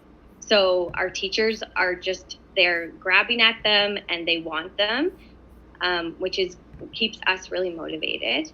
And I think the best part of it is that they feel that they're really, really tackling the literacy component. They are never stepping away from that goal of literacy. However, all these kind of, which can be seen as extras that we ask them to do, they now feel that they're doing those just all within the context of literacy. So we just feel like we're helping them to kind of have a holistic approach there. That's it for me. Thanks, Ethna. And that is a massive undertaking, and she's very generous to say that I put a lot of effort into it. I definitely approve lots of things and nod along, but Ethna is definitely the spearhead of that, and our staff are super appreciative of that. Moving along, because I do want to be cognizant of everyone's time, I will try to rush through a couple of these for you. Just with regards to math, our goals actually with math are very similar to literacy. We want to use data to inform our practice. And as Kevin had said, and Kevin, you did a great job, it's the Math Intervention and Program Instrument, the MIPI. That is what guides our instruction. And this is the second year for Father Beauregard using the MIPI. Ethna had introduced it with Mr. Jason Campbell last year. So our staff has a little bit more familiarity with it. The other thing that we wanted to work on, again, similar to literacy, is how do we use flexible scheduling in order to get the most optimal use of everyone's time? And then finally is what type of instruments or what type of tools are we going to introduce for staff in order to help support all of our learners, not just our low ones, but also our top ones. And what we are doing to do that is, as similar to literacy, we are working collaboratively with our teachers. So our teachers, this data down here that you will see, this is actually the data for our school. You guys are welcome to see it. You can see that our Division 1 is doing far better than our Division 2 with regards to math, which is why our Division 2, our grade 3, 4, 5, and 6 have decided based upon the data to really target their PLC time. And what we found, just so you guys know what we're doing, we found that the actual deficit in grade 3 was subtraction, and then when they got to grade 4, the biggest deficit was division. And if you look at the resource that we're actually using, the strategy that is taught is called repeated subtraction in order to divide. So what we're seeing is this one skill in grade 3 translates into division in grade 4, which is probably why we're seeing this massive gap in the ability to divide. Our students can multiply, our students can add, but they can't subtract and divide. So we're putting a lot more targeted supports into that area. Like we do for literacy here at Father Beauregard, we also have push and support for all math. So like I said, there's a, as Natasha knows, I really enjoy scheduling. So it's a schedule. It's like a big jigsaw puzzle, and we just schedule the life out of everybody. But what it does is provides literacy support for everybody in class and numeracy support. So every classroom has at least 2 adults in their literacy class and 2 adults in their numeracy class. So they can always be providing small group instruction so that we can target these skills that need to be done. Moving on to the next part, and like Ethna said, we have a very high focus on Indigenous education here. We have one of our best, I would say we have the best Indigenous educator, but I think all principals say that about theirs. But we actually, one of our goals was to maintain weekly literacy lessons through the use of our Indigenous liaison. Another thing that with regards to wellness is that we actually have our Apple action plan, and I'm not sure if people have shared that with you guys in previous presentations, but basically there is a full document that we've created, a part of Apple Schools, that actually sets an action plan with objective goals that we then have to measure and then we have to report on every single year. And so we spend a lot of time with our Apple School team to make sure that we develop that plan to be inclusive of the 4 areas of sharpening the saw for students and staff alike. And then another goal for us is really working at what we can do with regards to Fort McMurray and the community to apply for grants to support our students' wellness. So our plans this year was, and this is what we're doing, is every single class in our school gets 30 minutes of an Indigenous education class that is actually in our Indigenous education classroom with Miss Janice Kendall and their classroom teacher. So we actually facilitated meetings with Miss Kendall and the teachers to look at the social studies curriculum and try to find parallels between social studies and Indigenous education, and then they blend together to work once a week in the Indigenous education class for 30 minutes. As Ethna has shared, we really, and she really works hard at making sure that every one of our literacy boxes has that component that's looking at TQS number 6 for teachers. We have our monthly student-led Apple campaigns. We do our taste tests. Another massive thing that we do is we actually, and I know if, another thing that we do is really train our grade 6s and 5s to be leaders in teaching other students. So we oftentimes will have our students learn a particular concept. So like, for example, we were doing the importance of water. Well, 3 of our grade 6, or actually 9 of our grade 6 kids learned that lesson. They then went into the grade 1, 2, and 3 classes and taught that lesson. One of the big things that we're working on right now is, and I have to give her credit, Diane Zelke came up with a yoga sequence for the Our Father by Steve Bell. I think his name is Steve Bell is the singer, but he sings Our Father, and then there's a full yoga sequence that goes with it. I'm not going to do it for you right now, but we actually taught our grade 6 students that yoga sequence, and now they're going into all of the other classes because our goal is to, when we get back into a large gym gathering, to be able to do a full yoga flow to the Our Father. This year, we also received 2 grants from the Jumpstart organization. So for the first we had 6 weeks of swim lessons for our grade 3 to 6 kids. So every single day we had a different grade going to Mac Island, where they actually got a swim program that was all donated through the Jumpstart grant. They paid for transportation and the facilities. And then we also have we have Trailblazers coming in, and we have Pound Fitness coming in. So what we're trying to do is use grant money to kind of bring the community back into the schools into our school into a safe way. And then finally, another great partnership that we established was through our Métis local. And this was Miss Ethna Pierre, and she knows I'm smirking at this because it does come with a lot of, this happened at the beginning of the school year, and it came with a tremendous amount of undertaking, but Ethna actually had our Métis local donate an outdoor classroom to us, which has been since taken down, but it will go back up when I get the sufficient permits and things and all of the logistics ironed out as to what needs to happen for that. So we did get that community partnership as well, and Ethna works very closely with them. Another big focus for us this school year is basically our parent communication. I feel like as being a young parent, COVID has really severed the tie between school and parents. And I just think I actually am the principal of this school, and I sometimes feel disconnected from the teacher who teaches my child. So we really are working hard to try and re-engage our parents, and we did. Those are real quotes from parents. I asked for it, but I didn't want them to inflate us, but they actually did do a really good job of making us sound awesome. But what we want to do is increase parental communication through the active use of EDSB and Facebook. We also wanted to provide multiple opportunities for parents to engage in literacy, numeracy, and religious learning activities, as I expressed before. And we wanted to increase the number of parents attending our school council. So we actually only have 3 parents on our school council. They are mighty, but there's 3 of them, and I really want to build that up. And what we want to do is target our younger kids with that, because we don't have a lot of our early learning parents. So what do? We track our Facebook page quite closely. So we make 2 posts a week, and Miss Leanne Canet, I have to give her a tremendous amount of credit. My classroom support teacher does this for us. But on Sunday nights, we post a week at a glance. I post that on Sunday nights, and that gives our parents basically what we're going to be doing for the week. And then every single Friday, and this is why I recommend maybe you follow our Facebook page, you will get a synopsis of what we did for the week through pictures. If you look to the very bottom right here is actually how I track engagement from parents. And what I can tell you from going through this with a fine-tooth comb is that our parents could care less what I write. They don't care about any little infographic that I put up, but the second we put up pictures of their kids, there's at least 216 engagements, and this was just on one day. So it's very clear to me that I have to stop thinking I have anything important, and it's all about putting pictures of the kids up. We obviously track our parents on EdSP, as that's a critical thing for our school. And currently, at the start of the year, I think we had 37 parents who had been inactive, and now we're down to 13. So that's just a matter of us consistently reaching out to families and making sure they're connected to EdSP. Things that we've done, we've tried to draw our parents back in. I know it's COVID, but we worked very hard to find safe ways to bring people into our school. George and Megan are probably scratching their head with the number of COVID cases we've had. But the thing is, we have brought our parents in. So we had parent volunteers coming in to do a Christmas market for us. We had our parent council, because they normally put on something for parents and we couldn't do that.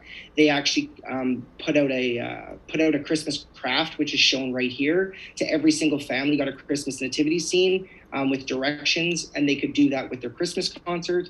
And then even on Friday, I have 3 parent council people, or school council. The 3 school councils are coming to help me supervise at lunchtime, because we have our Olympic opening ceremonies. So I need to get all the kids to eat at the same time and the teachers to eat at the same time. So we have parent volunteers to come in.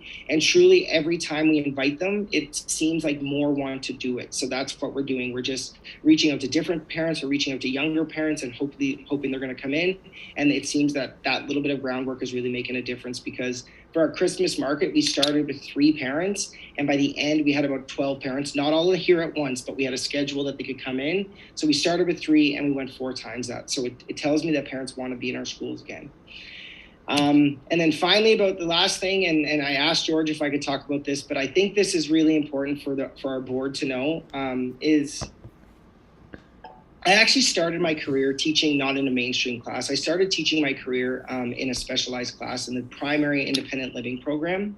And Father Beauregard is extremely unique in that we have 2 specialized programs for children with the most complex needs. The children that cannot manage in a mainstream classroom, those who cannot manage in I would say in lots of schools. We get those students. We get 11 of them. I truly mean this. They are actual gifts from God. Today, I actually had one actually took the crucifix off and threw it at me. So I don't think he today was in a great state. But these kids are the best kids that people sometimes will ever meet. But unless you spend more than 2 minutes with them, it's hard to really see their value. But we get 2 of those classes. There's 11 of them. There's 6 in our primary class, and there's 5 in our junior class. And they are tremendous, and their literacy looks different. Their numeracy looks different. Their goals look a lot different. But as a school, we have to set goals for them that are separate from the rest of the school, because it's not the same. Their life isn't the same. Their lives will never be the same. So we have to make sure we do all we can as administration to do what's best for them for the very short window of their lives that we get them. So our 3 goals for ILP are very simple. We want to integrate them as much as we possibly can in the safest possible way into the school culture. We want to provide authentic whole school opportunities for those kids, because oftentimes it's very easy just to say ILP is not going to come to that. But everything we plan, it has to be, how does ILP come to that? And then we'll plan the rest of the school, because the rest of the school is easy. Those are just mainstream typical kids. Those are easy kids. We want to plan a giant sports day. The kids are going to do it, but these kids aren't going to do it the same. So we have to plan. And lastly, I think the only way that we can actually fully integrate children with special needs into our buildings is if we walk our talk. And so so for myself, Ethna, and Miss Kinnett, we have to walk our talk by actually being involved. And it just means teaching. So what do we do for these kids different?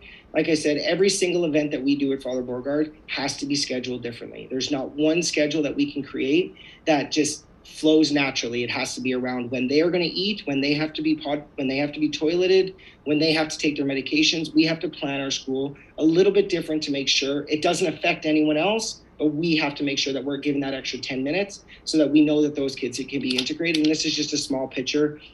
That's a small picture of a small game with a small kid, but that moment we had all 11 of those kids in there, and they all came up and got an award that they haven't had an opportunity to do for a long time. So another thing that we have to do for these kids is we have to look at it for adaptive equipment. So I was really, really appreciative of Francois this year. And I'm not just blowing smoke right now, but he approved a pretty expensive device for me. I had a student, one of the students was, we have a TV out front, and he's obsessed with it. It's what he goes to every day. It's his main mission, just to get to this TV, because he gets to see the birthdays. All the kids' birthdays do a slideshow every day, and he just loves watching the birthdays. It's super weird, but he loves it. Anyways, we purchased a device. We purchased a system this year. It was $4,000, a crazy amount, but $4,000. he actually is now the programmer for that TV. So he can program the TV actually in his classroom. He now gets to program it and come down and look at it and see his progress. This is a kid who honestly people see and don't recognize that even though he doesn't talk, he's in a toilet or he's in a diaper, but he knows how to program a computer and he's able to program for our whole school. So you have to be able to spend the money when you have to make sure that you can integrate them. One thing that our staff does, our staff is amazing at Father Beauregard, but they're always asking to get more information, more professional development. So Leanne Kinnett is our classroom support teacher. Every month she puts on a professional development for teachers, just looking at specific disabilities and how we can best support them. In those professional development, she always gets a video that shows it actually speaks to people who have these disabilities so that we get to hear their voice on screen. So that's something big, that's huge, that Leanne puts into this just so that we can integrate these kids naturally.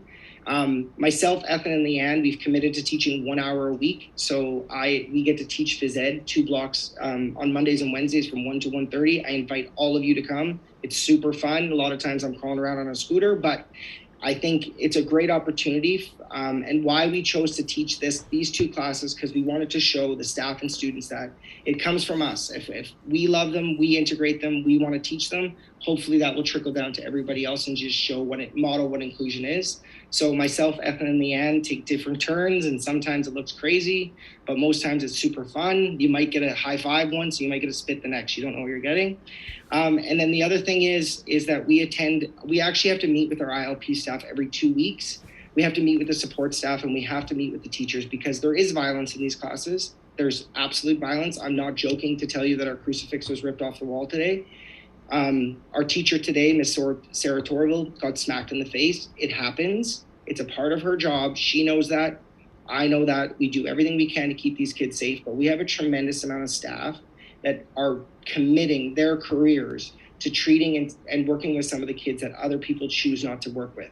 And so that's okay. And I understand that because there's a special place for every teacher, but these teachers work very hard. So what we have to do is commit to time for them. And oftentimes it's just me, Ethna, or Leanne sitting down in their staff meeting, listening to their vents and finding ways that we can actually, A, is it spending the money to fix the problem? Is it B, looking for creative solutions? Or C, do we just have to, kind of just sit there and be like, I agree, I don't know what to do. I don't know, it's hard because he's still laying on the floor. I don't know what to tell you. So I can just be honest and say, from just a personal standpoint, I really thank you for letting us have these programs here. Thank you for funding these programs and thank you for believing in these kids, because I would offer to anyone on the Zoom right now, 1 30-minute block in that class, and I promise you will forever be changed, because these are I told my wife, she makes fun of me, they are the actual gifts from God. When you look into a person with autism's eyes and you see them look back for that 5 seconds, you know that something very powerful just happened. So I would offer it to any one of you to come observe, to come chat, to come meet them. They're amazing and they are a big part of our school. And I had to include them. I know they don't target into our assurance plan, but they are critical to me, to Ethna, to Leanne, and our school. And sorry I kept you guys long. That's it. Any questions? That was no apologies required. That was incredible. I'm going to first throw it out to my fellow trustees. So Trustee Higdon. Sometimes I have nothing to say. Sometimes I have a lot to say. Where do you go? The first thing you said was, that you feel blessed to do what you do every day, and I think I would probably have the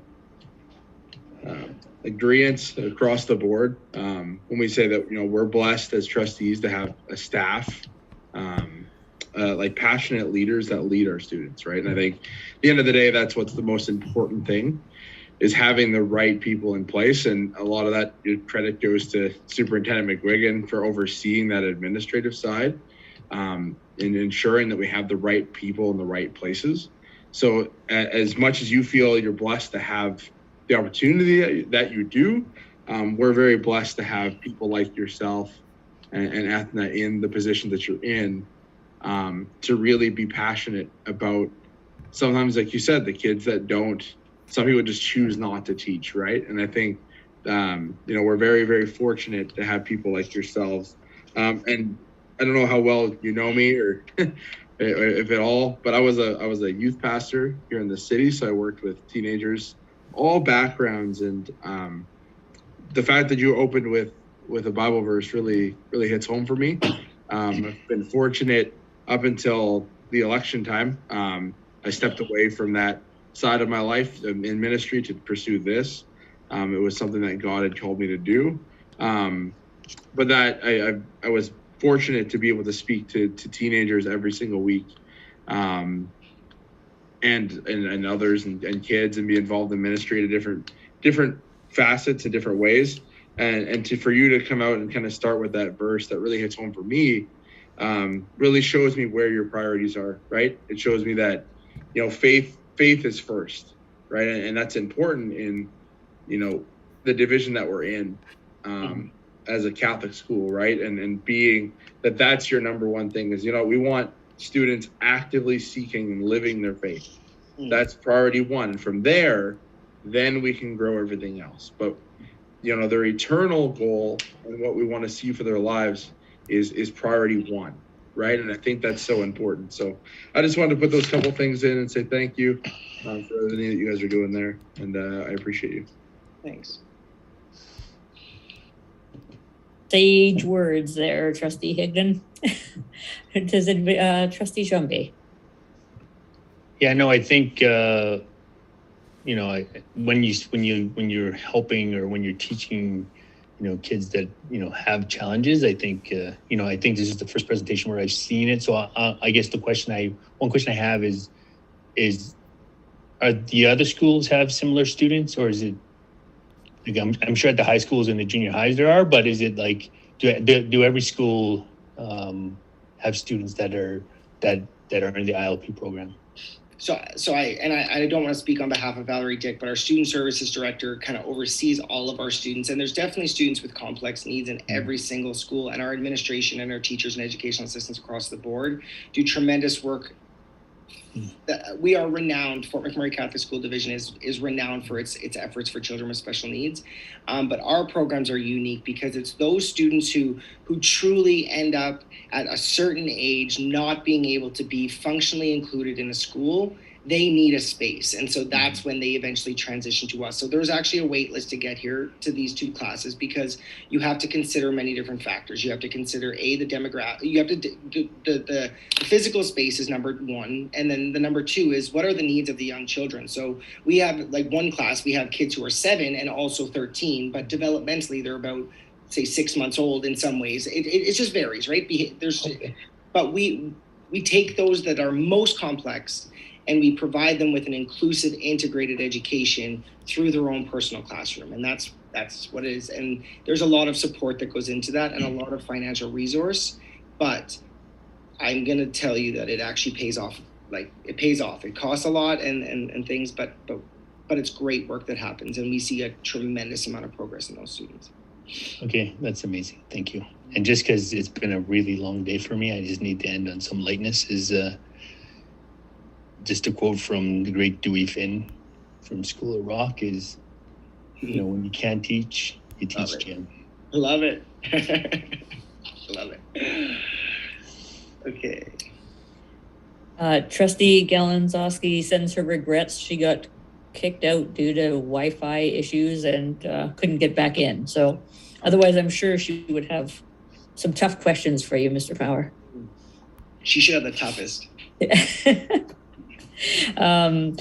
I would like to say, so Trustee Jean-Bé asked the question I was going to ask. I was curious as to how many students throughout the municipality actually came to Father Bow. I am going to take you up on that challenge to come and see you guys in action. So if you could just email me again with when a good time, day of the week kind of thing is to pop in would be great. Preferably when you're on a scooter, though. Right? Oh, it's the worst. It's so hard on your abs, and I don't have abs, but whatever's under the gut is hard. and I just want to say I took so much positivity away from your presentation this evening. So I think Mr. McGuigan says this all the time. It's not a job; it's a vocation.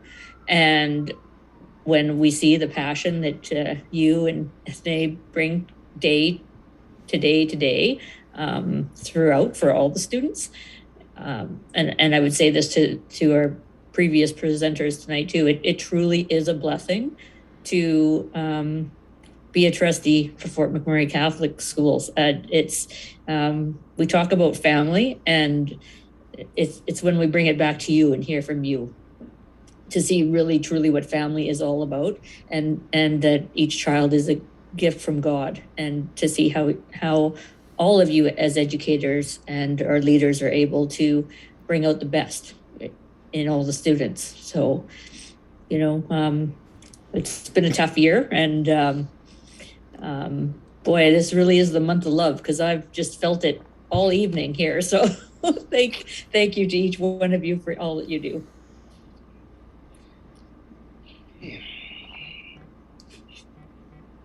Without further ado, I put it back to you, please, Superintendent McGuigan. We are on item number 9, board updates. Thank you, Madam Chair. Just very quickly, just a quick COVID update. Things seem to be getting better in our schools. The number of cases definitely are on the downside, which is great news for us and for staff. Attendance is up. More of our students are back in the school, so that's going to help with continuity of learning. And we really want to continually, as in every other month, thank our parents for their diligence at home, their connection with the schools, the tremendous work of our staff in the schools, working their way through these difficult times, and to thank the community for doing their part. And we look forward to seeing what the near future is going to bring to us.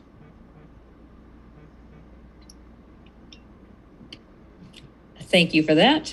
We move now. We do not have any items for decision. So moving now to, at this point, I should mention to all of our presenters that we recognize that this has been a very long day for you.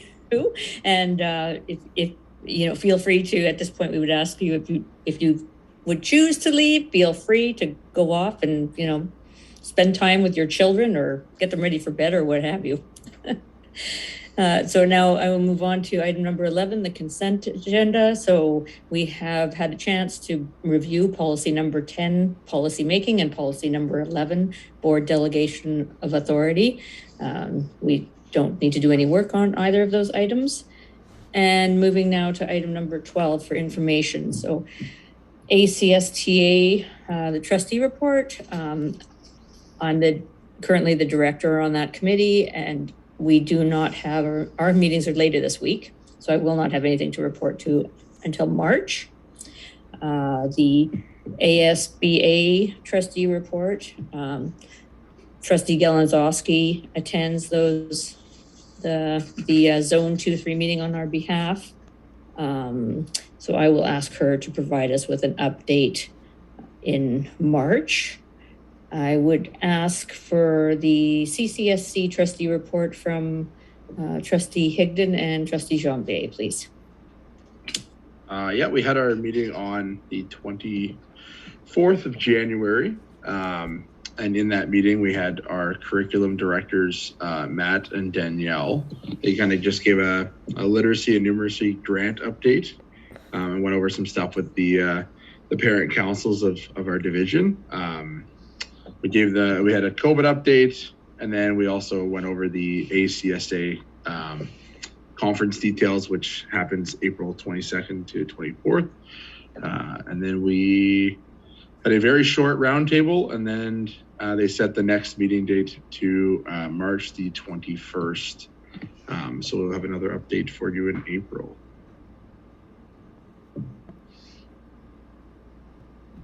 Yeah, there wasn't much besides that. It was quite a short roundtable. So. Yeah. So 30 minutes in total, and we were done. So thank you very much. And thank you both for attending those meetings on behalf of the board and having those conversations with our school councils. Without further ado, our next regular board meeting is scheduled for March the 14th, 2022. We look forward to seeing you then. I would just like to send a final reminder to everyone that, as always, we know that this has been an exceptionally difficult school year for students, staff, and families.